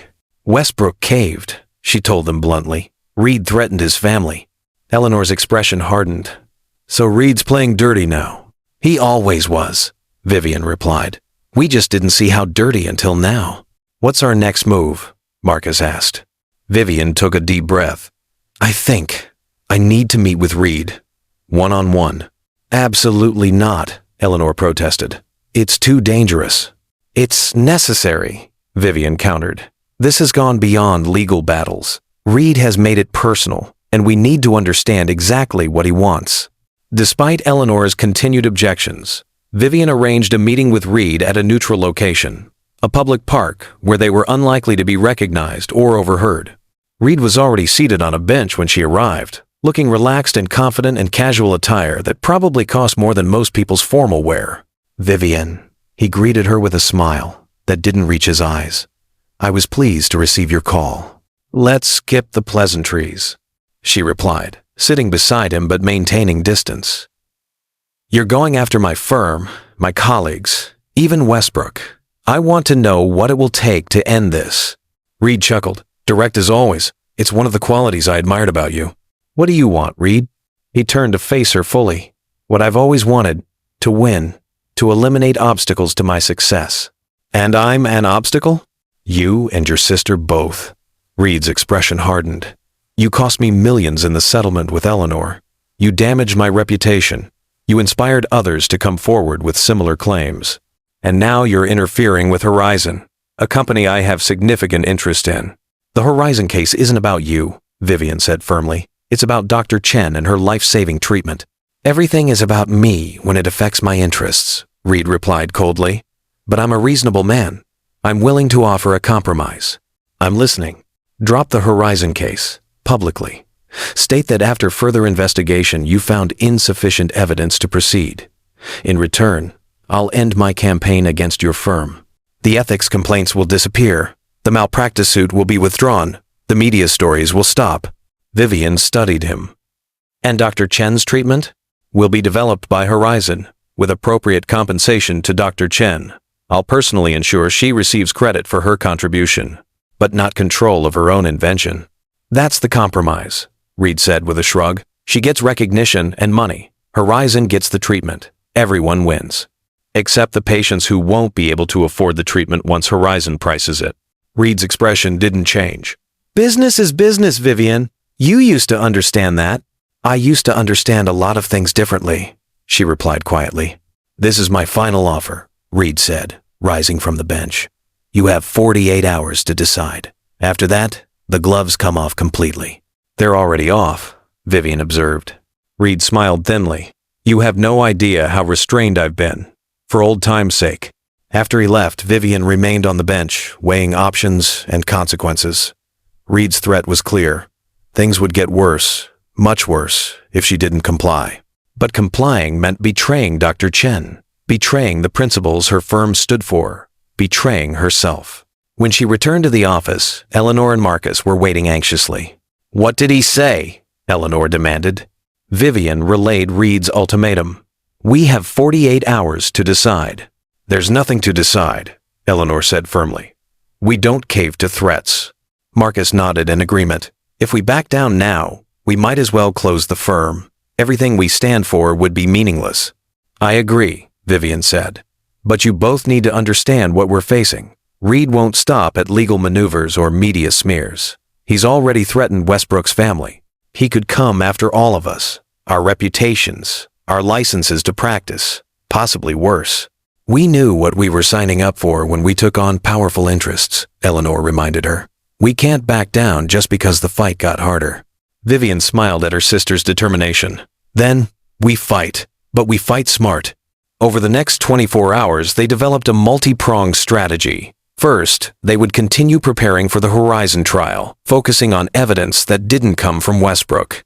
Second, they would document Reed's intimidation tactics and file their own ethics complaints and potentially criminal charges. Third, they would take their story public, not as victims, but as advocates exposing corruption. Reed thinks he can operate in the shadows, Vivian explained. We shine a light on everything he does. As they finalized their plans, Vivian received an unexpected call from Dr. Chen. I need to see you, the scientist said, her voice tense. All of you, tonight. Hours later, Dr. Chen sat in their conference room, visibly nervous.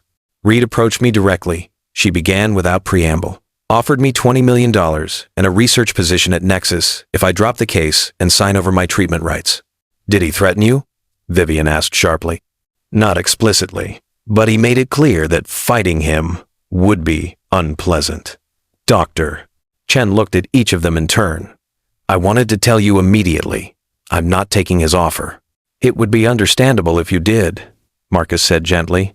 $20 million is life-changing money. Dr. Chen shook her head firmly.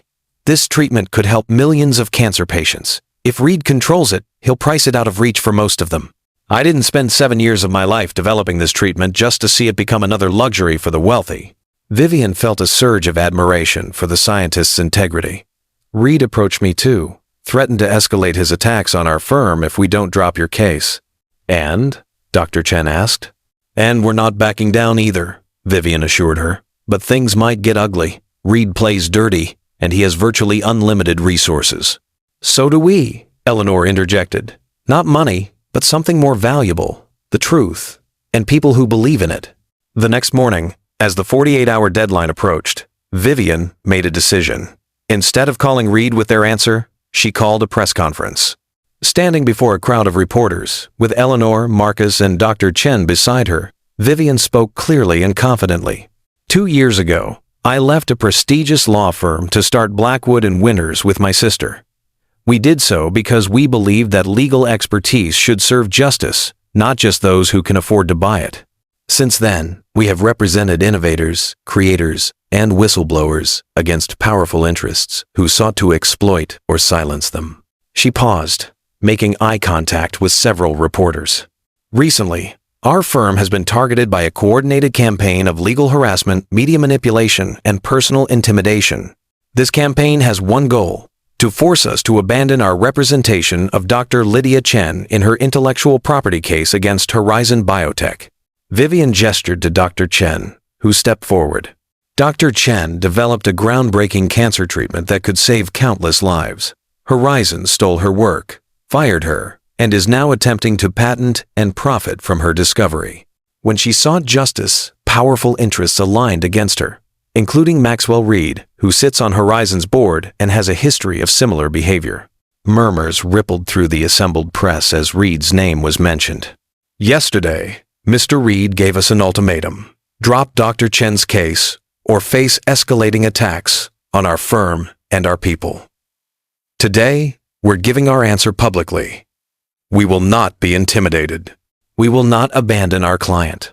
We will not allow life-saving medical treatments to be held hostage by corporate greed. Vivian took a deep breath before delivering her final statement.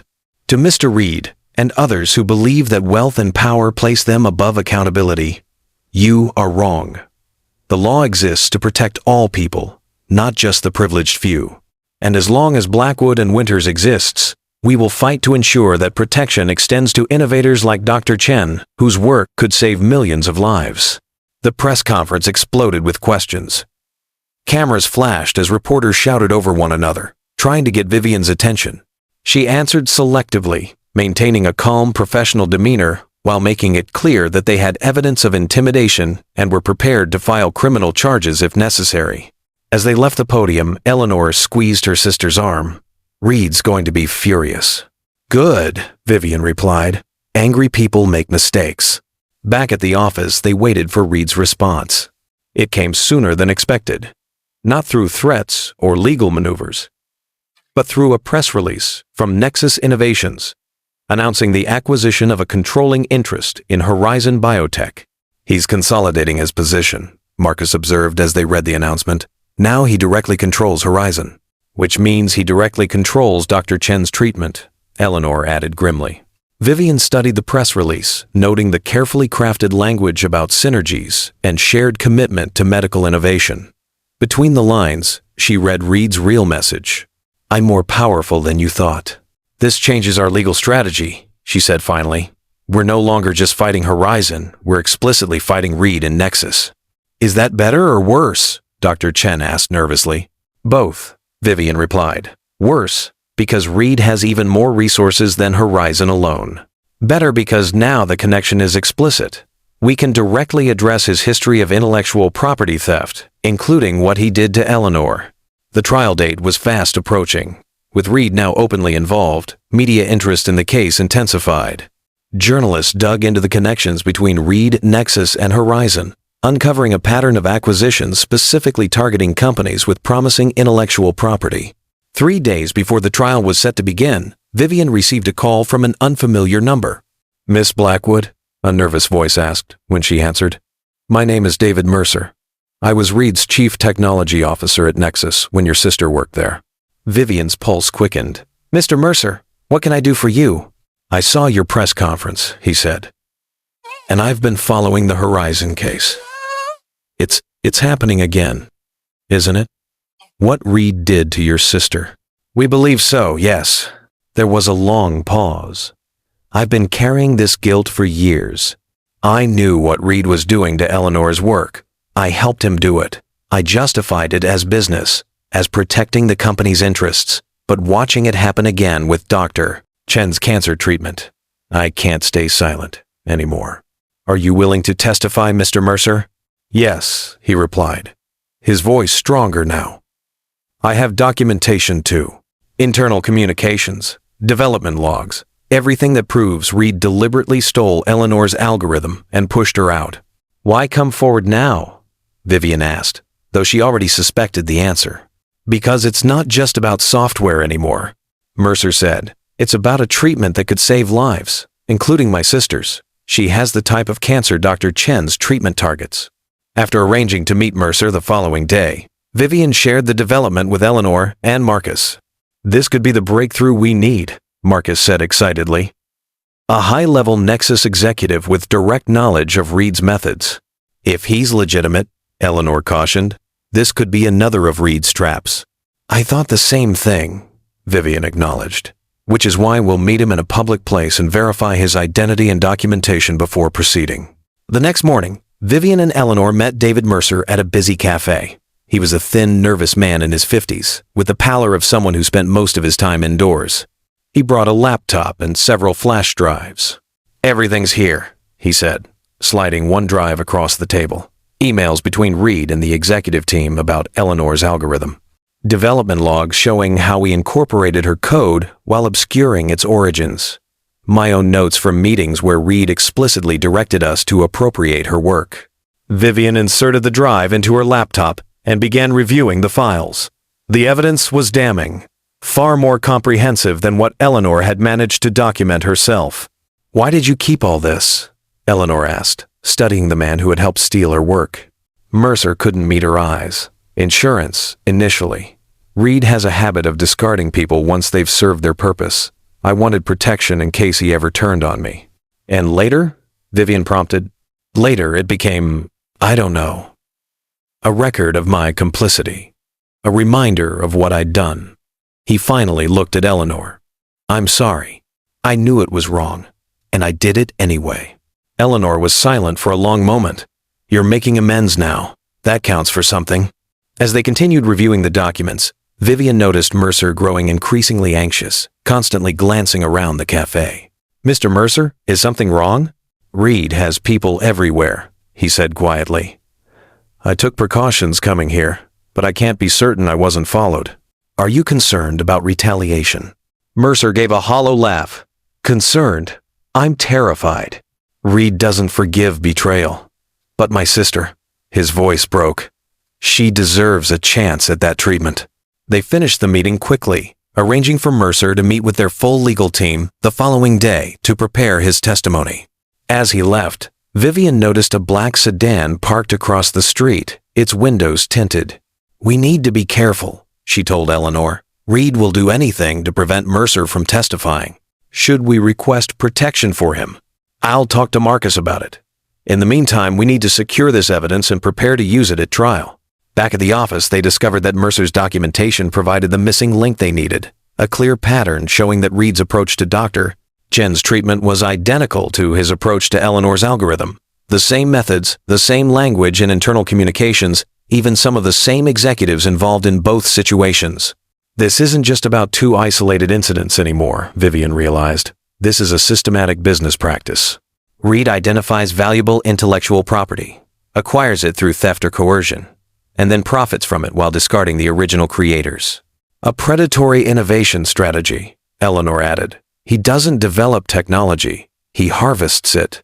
As they prepared to incorporate Mercer's evidence into their case, Vivian received an urgent call from the man himself.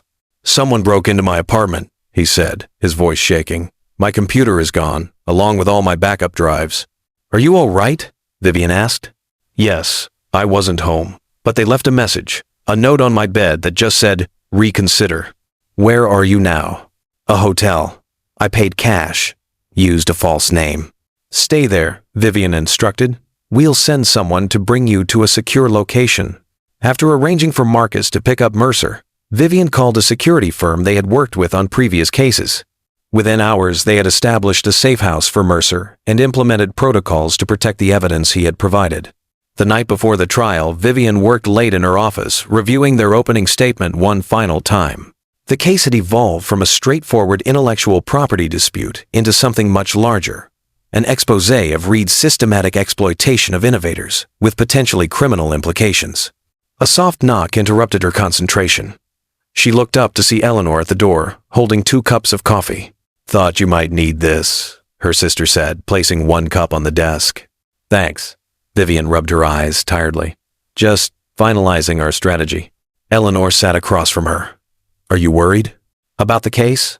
"No. With Mercer's evidence, we have Reed dead to rights." Vivian took a sip of coffee. "About what Reed might do next?" "Absolutely. He's already tried intimidation, legal harassment, and now breaking and entering," Eleanor mused. "What's left?" "Whatever it takes to win," Vivian replied grimly. "That's always been Reed's philosophy." Eleanor studied her sister's face. "You know him better than anyone. You used to think like him." "I did," Vivian acknowledged, "which is why I know he won't stop. This isn't just business for Reed anymore. It's personal. We've challenged his self-image as untouchable." "So what do we do?" "We win," Vivian said simply.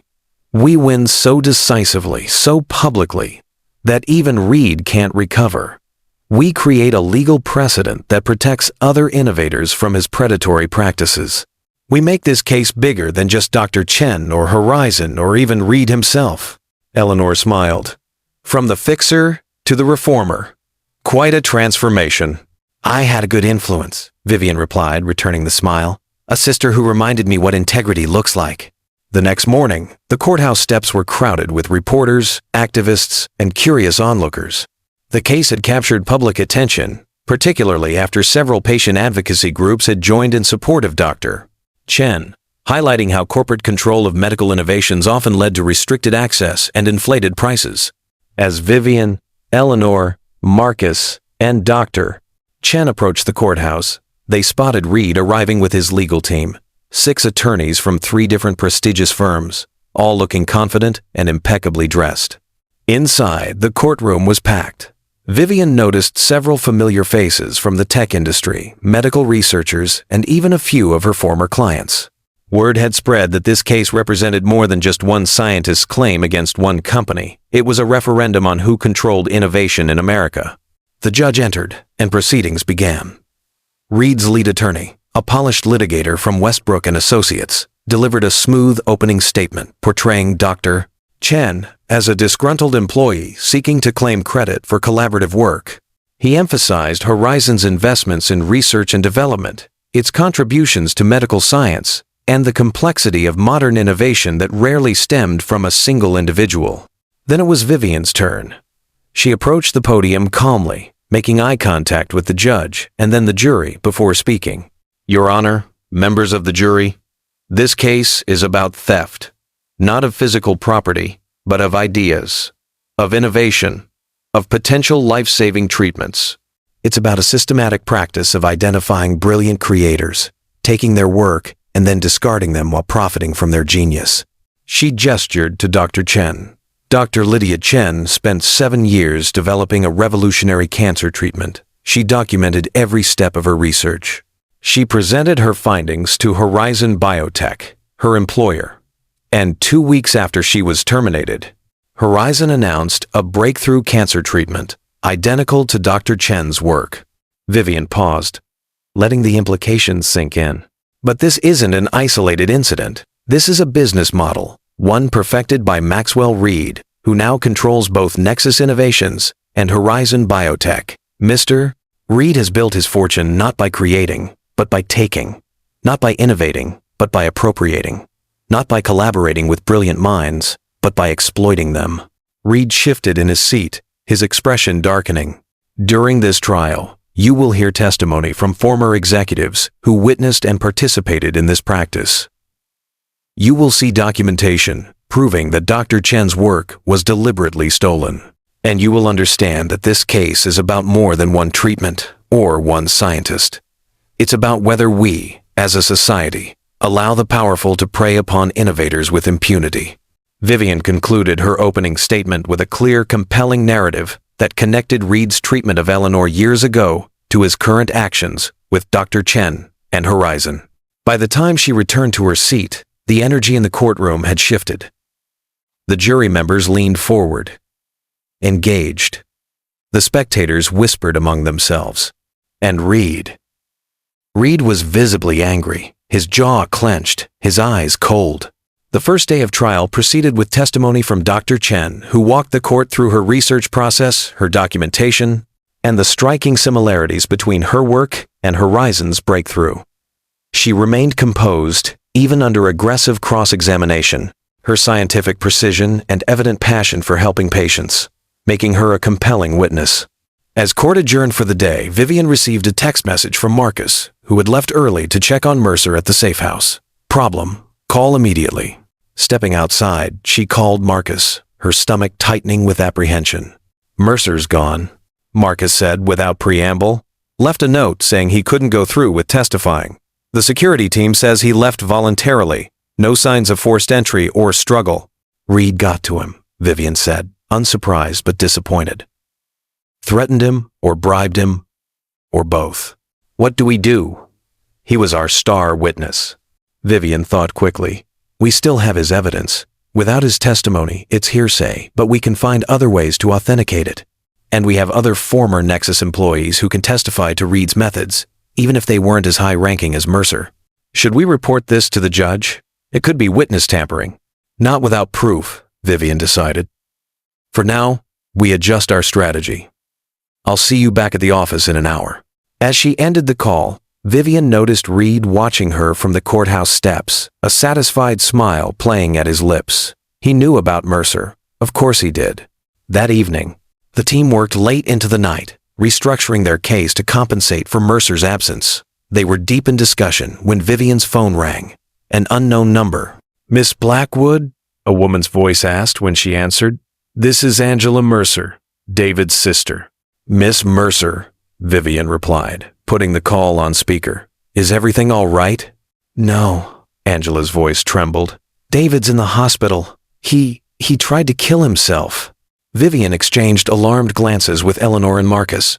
I'm so sorry. Is he going to be all right? The doctors think so. He left a note. He said he couldn't live with himself anymore. That he was a coward for backing out of testifying. Angela's voice hardened. But I know my brother. He wouldn't do this. Not when my treatment depends on this case. You think someone else was involved? I think Maxwell Reed would do anything to silence him, Angela replied bluntly. And I want to help you stop him. How? David told me everything. I've been his confidant through all of this. His work at Nexus. His knowledge of what Reed did to your sister. his guilt over participating in it. I don't have his technical expertise, but I can testify to what he told me over the years. Vivian considered this. Hearsay testimony has limitations, Miss Mercer. I understand that, but I also have something else. Recordings of our conversations. David was paranoid about Reed. He recorded many of our discussions as a form of insurance in case anything happened to him. This changed everything.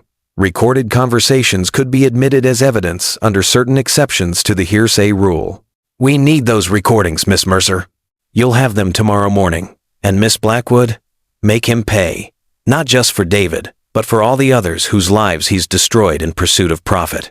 The next day in court, Vivian called her first witness, not Angela Mercer, whom they were still preparing, but Eleanor herself. Eleanor took the stand with quiet dignity. She described her work at Nexus, the algorithm she had developed, and the process by which Reed had appropriated it while pushing her out of the company. And how does your experience relate to Dr. Chen's case? Vivian asked. The pattern is identical, Eleanor explained. Identify valuable intellectual property, isolate the creator, appropriate their work, terminate them before the announcement, then claim it was a team effort or internal development. Reed's attorney objected vigorously. Your Honor, Miss Winter's experience at Nexus is entirely irrelevant to this case. It's a transparent attempt to prejudice the jury against Mr. Reed. On the contrary, Vivian countered, it establishes a pattern of behavior that goes directly to intent and absence of mistake. The similarities between these cases are not coincidental. They reflect a deliberate business strategy. The judge allowed the testimony to continue, with limitations. Eleanor remained composed throughout cross-examination, even when Reed's attorneys attempted to portray her as bitter and vindictive. As Eleanor stepped down, Vivian noticed Reed watching her sister with cold calculation. She had seen that look before. Reed was planning something. The day's proceedings continued with technical experts who analyzed the similarities between Dr. Chen's research and Horizon's announced treatment. The evidence was compelling, but without Mercer's testimony, they still lacked the smoking gun that directly connected Reed to the appropriation of Dr. Chen's work. That evening, Angela Mercer arrived at their office with a small digital recorder and several USB drives. Unlike her brother, she showed no signs of nervousness, only determination. A thin woman in her early 50s with a colorful scarf covering her hair loss from chemotherapy, she carried herself with quiet dignity. These are all of David's recordings, she explained, placing the items on the conference table. He's been documenting his concerns about Reed for years. Vivian, Eleanor, and Marcus spent hours reviewing the recordings. David Mercer's voice, often anxious but clear, detailed specific instances of intellectual property theft at Reed's direction. He named executives involved, described methods used to obscure the origins of stolen innovations, and explicitly connected these practices to both Eleanor's algorithm and Dr. Chen's cancer treatment. Most damning was a recorded conversation between Mercer and Reed himself, where Reed casually discussed acquiring Dr. Chen's research before she could create problems by seeking independent development. This is exactly what we needed, Marcus said, his excitement evident. With these recordings, we can establish the direct connection between Reed and the theft of Dr. Chen's work. Are they admissible? Eleanor asked. Don't we need Mercer to authenticate them? Angela can testify to their provenance, Vivian replied. And we can have audio experts verify they haven't been altered. There are hearsay exceptions for statements against interest and unavailable witnesses. Angela, who had been quietly listening to their legal discussion, spoke up. Will this be enough to win the case? It significantly strengthens our position, Vivian assured her. Combined with the technical evidence and the pattern of behavior, these recordings provide the motive and intent that were missing. Good, Angela nodded firmly. Because this isn't just about justice for my brother or Dr. Chen anymore. It's about all the patients who need this treatment, including me. The next morning, as they prepared to present the new evidence, Vivian received an unexpected call from the hospital. David Mercer was awake and asking to speak with her. I'll meet you at the courthouse, she told Eleanor and Marcus. I need to see Mercer first. At the hospital, Vivian found Mercer pale but alert, his wrists bandaged from his suicide attempt. A police officer sat outside his room, standard procedure for suicide attempts. Miss Blackwood, he greeted her weakly. Thank you for coming. Mr. Mercer, how are you feeling? Ashamed, he replied simply. I let Reed intimidate me again, after promising myself I wouldn't. What happened? Mercer's eyes darted nervously to the door. He sent people to my hotel. They showed me pictures of my sister's house, of her children at school. Said they would experience unfortunate accidents if I testified. His voice broke. I couldn't risk their safety, but I couldn't live with my cowardice either. That wasn't cowardice, Vivian said gently. That was being threatened by a powerful, dangerous man. My sister brought you the recordings? Vivian nodded. They're compelling evidence, but your direct testimony would be even stronger. Mercer was quiet for a moment. I want to testify. From here, if possible. By video, if the judge will allow it. Are you sure? Reed's threats are already in the open. Mercer finished. Angela has moved her family to a secure location, and I've given a full statement to the police about the threats. It's all documented now. Vivian studied him carefully. This would be a significant help to our case, but I need to be certain you won't change your mind again. Doctor. Chen, my sister, all the potential patients, they're counting on this evidence. I won't falter again, Mercer promised. Some things are worth risking everything for. Vivian arrived at the courthouse, just as proceedings were about to begin. She quickly informed Eleanor and Marcus about Mercer's decision, then approached the judge with a request for video testimony from their hospitalized witness. Reed's attorneys objected strenuously, but after Vivian presented the police report documenting the threats against Mercer and his family, the judge granted the request.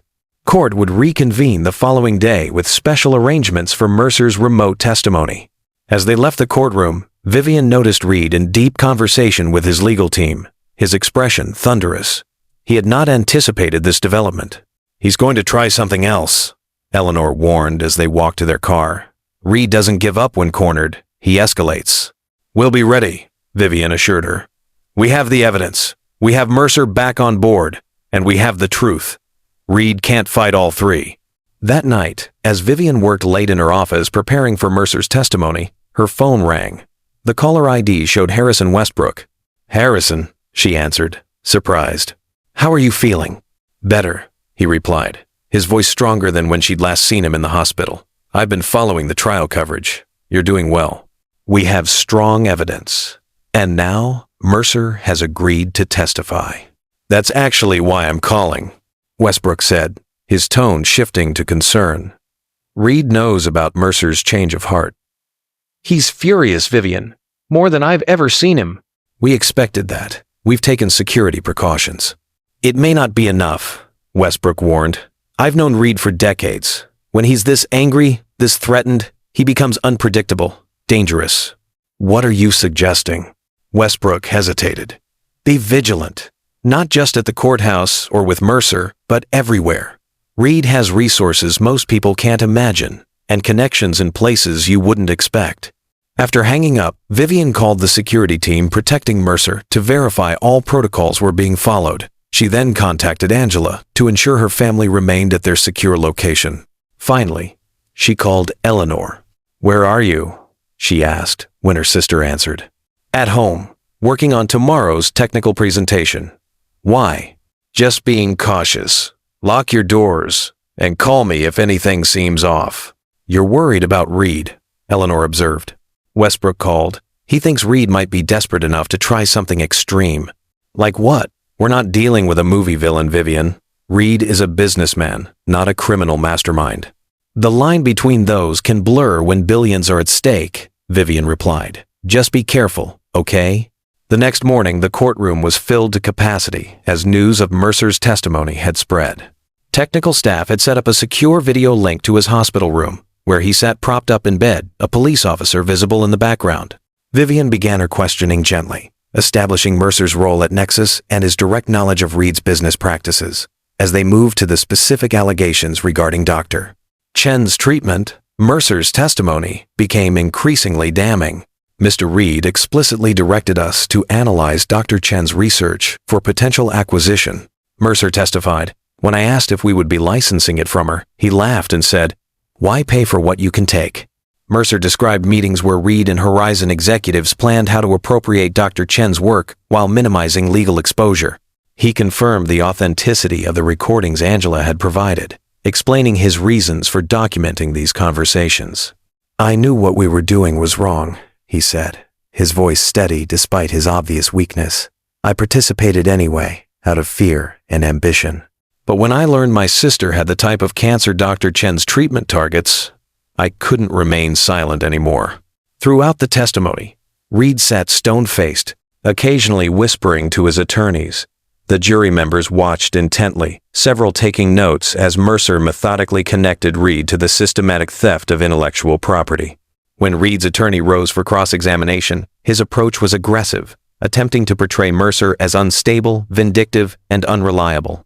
"Mr. Mercer, you're testifying from a hospital bed after attempting suicide. Would you describe yourself as emotionally stable?" "Objection," Vivian called out, badgering the witness and irrelevant. "Sustained," the judge ruled. "Counsel, focus on the substance of the testimony, not the witness's medical condition." The attorney shifted tactics, questioning Mercer's motives and suggesting he had fabricated evidence to harm Reed out of personal animosity. But Mercer remained composed, acknowledging his own complicity while standing firm on the facts of his testimony. By the time cross-examination concluded, Mercer appeared exhausted but resolute. The judge called a recess until the following morning, when closing arguments would begin. Outside the courthouse, reporters swarmed around Vivian, Eleanor, and Marcus. "Miss Blackwood, how would you characterize today's testimony?" Mr. Mercer provided a clear, factual account of how Maxwell Reed and Horizon Biotech systematically appropriated Dr. Chen's work. Vivian replied. "His testimony, combined with the technical evidence and documented pattern of behavior, presents a compelling case for intellectual property theft on a massive scale. Do you believe the jury will rule in your favor?" "I believe in the justice system's ability to recognize truth when presented with clear evidence," Vivian said diplomatically, "and the truth in this case is undeniable." As the press conference concluded, Vivian noticed Reed watching from his car across the street. Their eyes met briefly, and she was struck by the cold calculation in his gaze. Not anger, not fear, but something more dangerous, the look of a man making final preparations. That evening, as the legal team gathered at their office to prepare closing arguments, Vivian received an urgent call from the hospital. Mercer had suffered a sudden medical emergency, cardiac arrest. Doctors were working to stabilize him. "This isn't a coincidence," Eleanor said when Vivian shared the news. "Reed found a way to get to him, even in the hospital." "We can't prove that," Marcus cautioned. "Mercer was already in fragile health." "We don't need to prove it," Vivian replied. "His testimony is already on record." Even if she couldn't finish the sentence. An hour later, the hospital called again. Despite their best efforts, David Mercer had died. The official cause was listed as cardiac arrest, but given the circumstances, the police were investigating. The news hit the team hard. Angela Mercer, who had been working with them on final preparations, collapsed in tears. Eleanor comforted her, while Vivian stepped outside to process what had happened. Her phone rang. Reed. "A tragedy about Mercer," he said without preamble, his voice smooth and controlled. "Stress can be deadly, especially for someone in his condition." "You did this," Vivian replied, her voice low and tight. "Careful, counselor. That's a serious accusation without evidence, and we both know how important evidence is in a court of law." "Why are you calling, Reed?" "To offer one last chance at a reasonable resolution. Drop the case. Issue a statement citing insufficient evidence following Mercer's unfortunate passing. In return, I'll ensure Dr. Chen receives generous compensation and credit as a contributing researcher." "Never," Vivian said firmly. "Mercer's testimony is already on record. His death doesn't change that." "But it does change the narrative," Reed countered. "Now it's the desperate claims of a mentally unstable man who took his own life. Hardly compelling to a jury." "You underestimate the power of truth, Reed. Even when the messenger is gone, the message remains." "Such idealism," Reed chuckled. "I remember when you were more pragmatic. When you understood that power and resources determine outcomes, not abstract concepts like truth or justice." "I was wrong then," Vivian replied simply. "And you're wrong now. This ends tomorrow, in court, where even you can't control the outcome." After hanging up, Vivian rejoined her team. They worked through the night, adjusting their closing argument to address Mercer's death while emphasizing the strength of his testimony and the corroborating evidence. The next morning, news of Mercer's death had spread.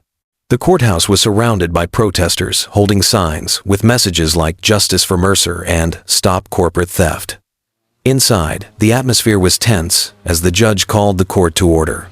"Before we proceed with closing arguments," the judge began, "I want to acknowledge the passing of witness David Mercer. While the timing raises questions that are being investigated separately, his testimony remains part of the court record and will be considered by the jury in their deliberations." Reed's attorney delivered his closing argument first, attempting to discredit Mercer's testimony as the unreliable claims of a troubled man. He emphasized Horizon's legitimate research activities and portrayed Dr. Chen as an employee attempting to claim credit for collaborative work. Then it was Vivian's turn. She approached the podium slowly, making eye contact with each jury member before beginning. "Yesterday, David Mercer testified to this court about Maxwell Reed's systematic practice of stealing intellectual property. Today, David Mercer is dead. The timing is, at minimum, suspicious. But even in death, Mr. Mercer's truth remains powerful." She walked the jury through the evidence, the technical similarities between Dr. Chen's research and Horizon's breakthrough, the documented pattern of behavior connecting Eleanor's case to Dr. Chen's, the recordings where Reed explicitly discussed appropriating innovations rather than properly acquiring them. "This case is about more than one treatment or one scientist," Vivian continued. "It's about whether we, as a society, allow the powerful to prey upon innovators with impunity. It's about whether life-saving medical treatments belong to those who create them or those who steal them. It's about justice, not just for Dr. Chen, but for every creator whose work has been taken without credit or compensation." She concluded by addressing Mercer's death directly. "David Mercer died after telling the truth about Maxwell Reed and Horizon Biotech.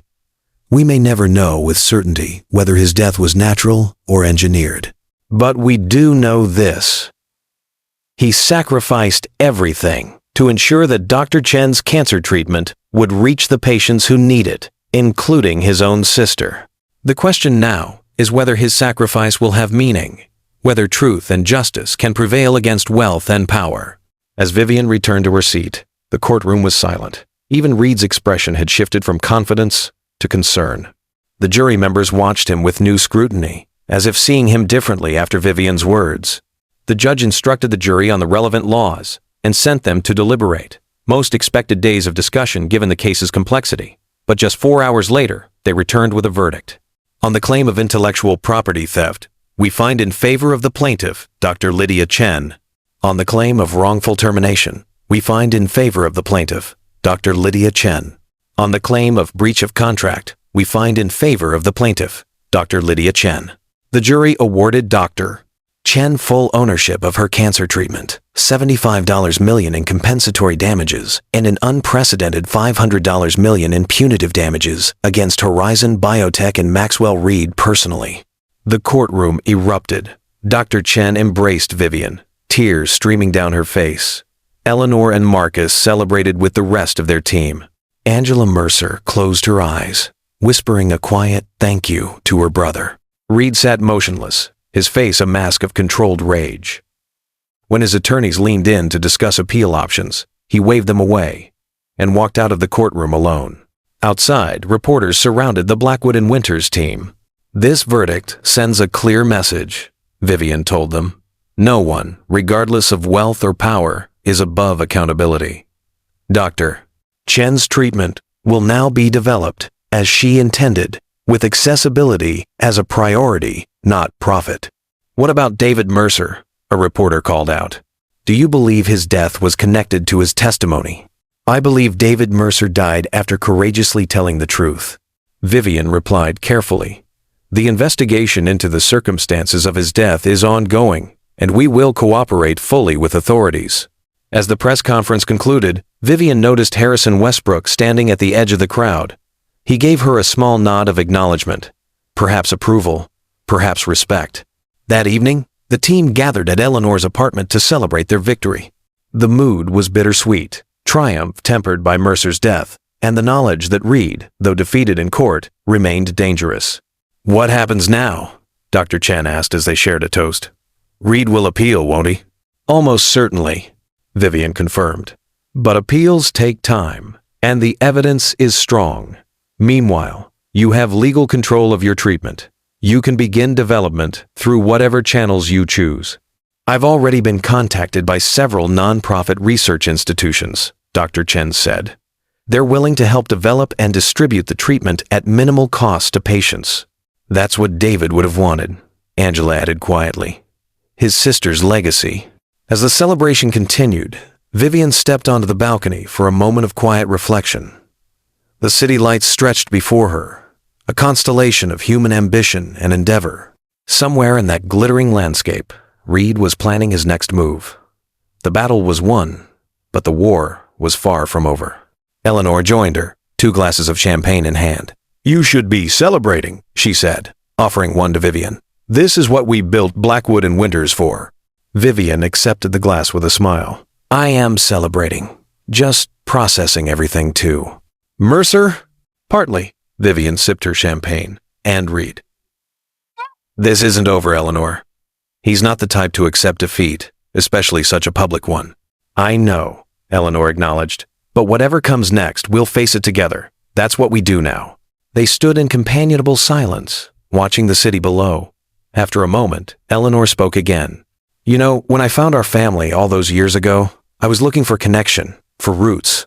I never imagined we'd end up here, partners, fighting for justice, changing lives." "Life takes unexpected turns," Vivian replied softly. 2 years ago, I was the fixer, helping the powerful escape consequences. Now, I'm a hero," Eleanor finished. "To Dr. Chen, to Angela Mercer, to all the innovators who now have hope that their work can't be stolen with impunity." Vivian shook her head. "Not a hero, just someone who finally found the courage to do what's right." Their moment of reflection was interrupted by Marcus, who stepped onto the balcony with an urgent expression. "You need to see this," he said, holding out his tablet. On the screen was a breaking news alert. Maxwell Reed resigns as CEO of Nexus Innovations, following landmark verdict. "That's unexpected," Eleanor remarked. "Reed doesn't surrender power willingly." "It's not surrender," Vivian said, reading further. "It's strategic. Listen to his statement.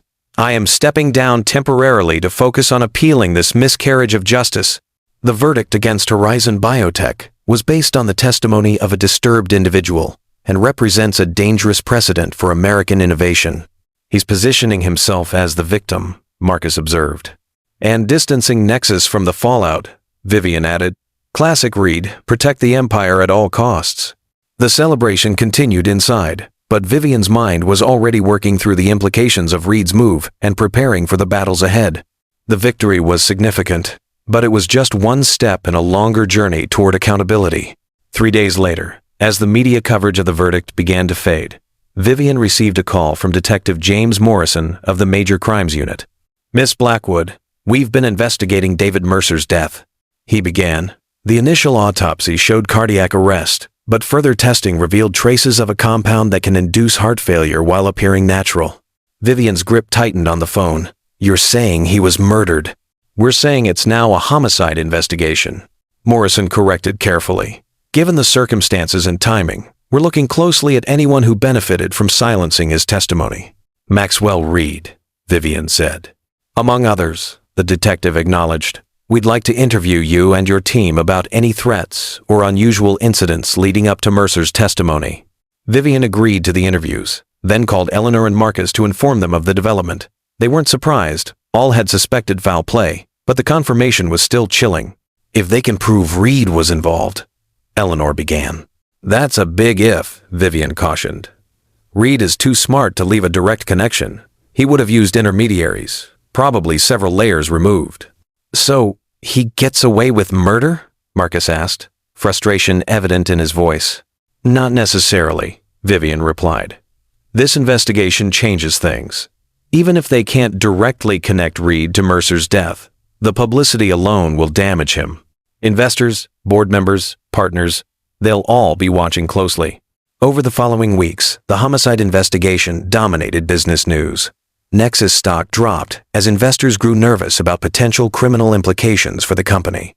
Reed, though officially on leave, issued statements maintaining his innocence and decrying a witch hunt against successful entrepreneurs. Meanwhile, Dr. Chen moved forward with developing her cancer treatment. True to her word, she partnered with nonprofit research institutions to ensure the treatment would be accessible to all patients, regardless of financial means. Early clinical trials showed promising results, particularly for patients like Angela Mercer, who had not responded to conventional therapies. Blackwood and Winters received a flood of new cases. Innovators, creators, and whistleblowers inspired by Dr. Chen's victory to seek justice for their own intellectual property claims. The firm expanded, hiring additional attorneys and support staff to handle the increased workload. 6 weeks after the verdict, as Vivian was preparing for a new case, her assistant interrupted with an urgent message. Harrison Westbrook was in the reception area, asking to see her.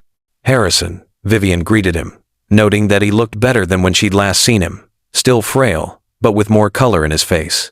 "This is unexpected. I won't take much of your time," Westbrook said, as he settled into a chair in her office. "I came to share some information that might interest you." "About Reed?" Westbrook nodded. The board of Nexus Innovations has voted to make his temporary resignation permanent. They're distancing themselves from him as quickly and quietly as possible. "Because of the murder investigation?" "Partly," Westbrook acknowledged, "but there's more." After the verdict, several other former employees came forward with similar stories of intellectual property theft. The board commissioned an internal investigation and found a pattern dating back years, dozens of cases where innovations were appropriated without proper credit or compensation. Vivian leaned forward, intrigued. "And they're cutting Reed loose to protect the company." "Exactly. There's talk of a global settlement, a fund to compensate all the innovators whose work was stolen, including retroactive patent sharing and public acknowledgement." "That's significant," Vivian said, processing the implications. "A systemic acknowledgement of wrongdoing, not just in isolated cases." "Your case broke the dam," Westbrook said with a small smile. "Dr. Chen's victory gave others the courage to come forward, and now Reed is facing the consequences of years of predatory practices." "What about the murder investigation?" Westbrook's expression grew serious. "That's actually the other reason I'm here. The police interviewed me yesterday about my knowledge of Reed's methods and connections. I told them everything I know, including about certain consultants Reed has used in the past for problem solving." "You're cooperating with the investigation against Reed?" Vivian couldn't hide her surprise. "I'm cooperating with justice," Westbrook corrected, "something I should have done years ago." He rose to leave. "You've built something remarkable here, Vivian, something that matters. I wanted you to know that some of us from the old world are watching and learning." After Westbrook left, Vivian sat at her desk, reflecting on how completely her life had transformed in just 2 years, from defending the powerful to holding them accountable, from measuring success in billable hours to measuring it in lives changed and justice served. Her phone buzzed with a text from Eleanor. "Turn on the news, now." Vivian switched on the office television to see breaking news banners across the screen. Tech billionaire Maxwell Reed arrested in connection with murder of former executive. The report showed Reed being led from his penthouse in handcuffs, his face a mask of controlled rage as reporters shouted questions. According to the news anchor, police had discovered financial transactions linking Reed to a known fixer who specialized in making problems disappear. The same individual had been captured on hospital security footage near Mercer's room shortly before his death. Vivian watched in stunned silence as the empire Reed had built through theft and intimidation began to crumble in real time.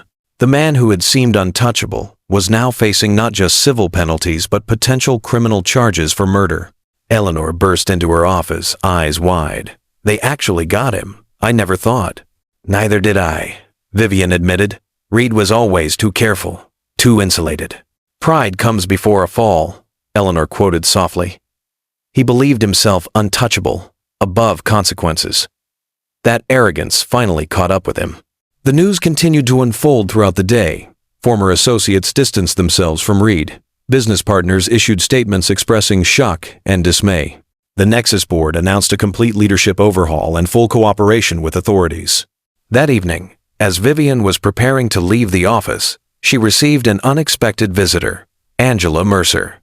"I had to come in person," Angela said, embracing Vivian tightly, "to thank you for everything. David would be. He would be so proud to see Reed finally facing justice." "How are you feeling?" Vivian asked, noting that Angela looked stronger than when they'd last met. "The treatment is working," Angela replied with a smile. "Dr. Chen's protocol, it's shrinking the tumors. The doctors are cautiously optimistic." "That's wonderful news." "It's David's legacy," Angela said, emotion evident in her voice. "He died bringing the truth to light, making sure this treatment would be available to patients like me. I won't waste the chance he gave me." After Angela left, Vivian found herself alone in the quiet office. She walked to the window, looking out at the city as dusk settled over the skyline. So much had changed. Reed's arrest, Dr. Chen's treatment saving lives, Nexus acknowledging years of intellectual property theft, and at the center of it all, a decision Vivian had made 2 years ago, to stand by her sister, to choose right over easy, to use her legal skills for justice rather than profit. Her phone rang. Eleanor again. "Are you still at the office?" her sister asked. "Just leaving." "Why?" "Come to my place. Marcus is here, and Dr. Chen is joining us. This day calls for a celebration." An hour later, Vivian sat in Eleanor's living room, surrounded by the people who had become not just colleagues, but family. They raised glasses in a toast. To justice, to David Mercer's memory, to the patients whose lives would be saved by Dr. Chen's treatment. "I've been thinking, Doctor," Chen said as the conversation flowed, "about naming the treatment protocol. I'd like to call it the Mercer-Chen protocol, to honor David's sacrifice." "He would be honored," Angela replied, tears in her eyes. As the evening progressed, Vivian found herself on Eleanor's balcony once again, looking out at the city lights. So much had changed in 2 years. Her career, her priorities, her understanding of success. She had lost the prestige of Westbrook and Associates, the luxury of her former lifestyle, the simplicity of never questioning whether what she did was right. But she had gained something far more valuable: purpose, integrity, and a family built on shared values rather than shared DNA. Eleanor joined her on the balcony, as she had so many times before. "Penny, for your thoughts?" "I was just thinking about choices," Vivian replied. "How one decision can change everything." "Your decision to represent me instead of Reed. That was the beginning," Vivian nodded. "But every day since has been a choice too, to build something meaningful, to fight for what's right even when it's difficult." "Any regrets?" Eleanor asked, echoing a question she had asked many times over the past 2 years. Vivian smiled, watching the celebration continue inside. Marcus and Dr. Chen deep in conversation, Angela showing photos of her children, the team that had become a family. "None," she said simply. "Not a single one." The sisters stood together in comfortable silence, united by blood but bound more strongly by choice. The choice to stand together against power and corruption, to use their talents for justice, to build something that mattered. In the distance, the lights of the city twinkled like stars, a reminder of all the lives touched by their work, all the innovators who now had champions in their corner, all the patients who would benefit from treatments developed with integrity rather than profit as the primary motive. 1 year later, Blackwood & Winters had grown into one of the most respected intellectual property and whistleblower protection firms in the country. Their offices now occupied an entire floor of a downtown building, with a team of 15 attorneys and support staff dedicated to protecting innovators and holding powerful interests accountable. Maxwell Reed's trial had concluded with a conviction for second-degree murder in David Mercer's death. The man who had once commanded boardrooms and shaped industries now faced 20 years in prison. His empire had crumbled, with Nexus and Horizon both under new leadership committed to ethical innovation practices. Dr. Chen's cancer treatment, officially named the Mercer-Chen protocol, had received expedited FDA approval after showing remarkable results in clinical trials. True to her word, Dr. Chen had ensured the treatment remained accessible to all patients, regardless of financial means, through innovative licensing agreements with nonprofit healthcare providers. Angela Mercer, now in remission, had established the David Mercer Foundation to support whistleblowers who risked their careers and safety to expose corporate wrongdoing. Blackwood and Winters provided pro bono legal services to the foundation's beneficiaries. On the anniversary of their victory against Reed, Vivian stood at a podium accepting the Public Justice Award for the firm's work in the Chen case and subsequent intellectual property protections. Eleanor, Marcus, and the entire team watched proudly as she addressed the audience of legal professionals, activists, and journalists. 2 years ago, I left a prestigious law firm to represent my sister against a powerful man who had stolen her work. Vivian began. That decision? To choose family over career, justice over convenience, right over easy, transformed not just my professional life, but my understanding of what success truly means. She gestured to her team seated in the front row. Success isn't measured in billable hours or victory records. It's measured in lives changed, in wrongs righted, in systems improved. It's measured in the courage to stand against power when power is wrong, to speak truth when truth is inconvenient, to choose the difficult right over the easy wrong. Vivian paused, making eye contact with Eleanor before continuing. The law is a powerful tool. It can protect the vulnerable or shield the powerful from consequences. It can right wrongs or perpetuate them. The choice of how we use that tool defines us as attorneys and as human beings. As applause filled the room, Vivian reflected on the journey that had brought her here, from the fixer, who helped the powerful escape justice, to an advocate who held them accountable. From a woman who measured success and victories at any cost, to one who measured it in positive impact on the world. Some decisions change everything. For Vivian Blackwood, the decision to stand by her sister against Maxwell Reed had changed not just her career, but her very soul, and she wouldn't change a thing. Don't just leave inspired, act. Hit that subscribe button, because stories like this disappear fast, and the next one will be darker, deeper, and closer than you expect.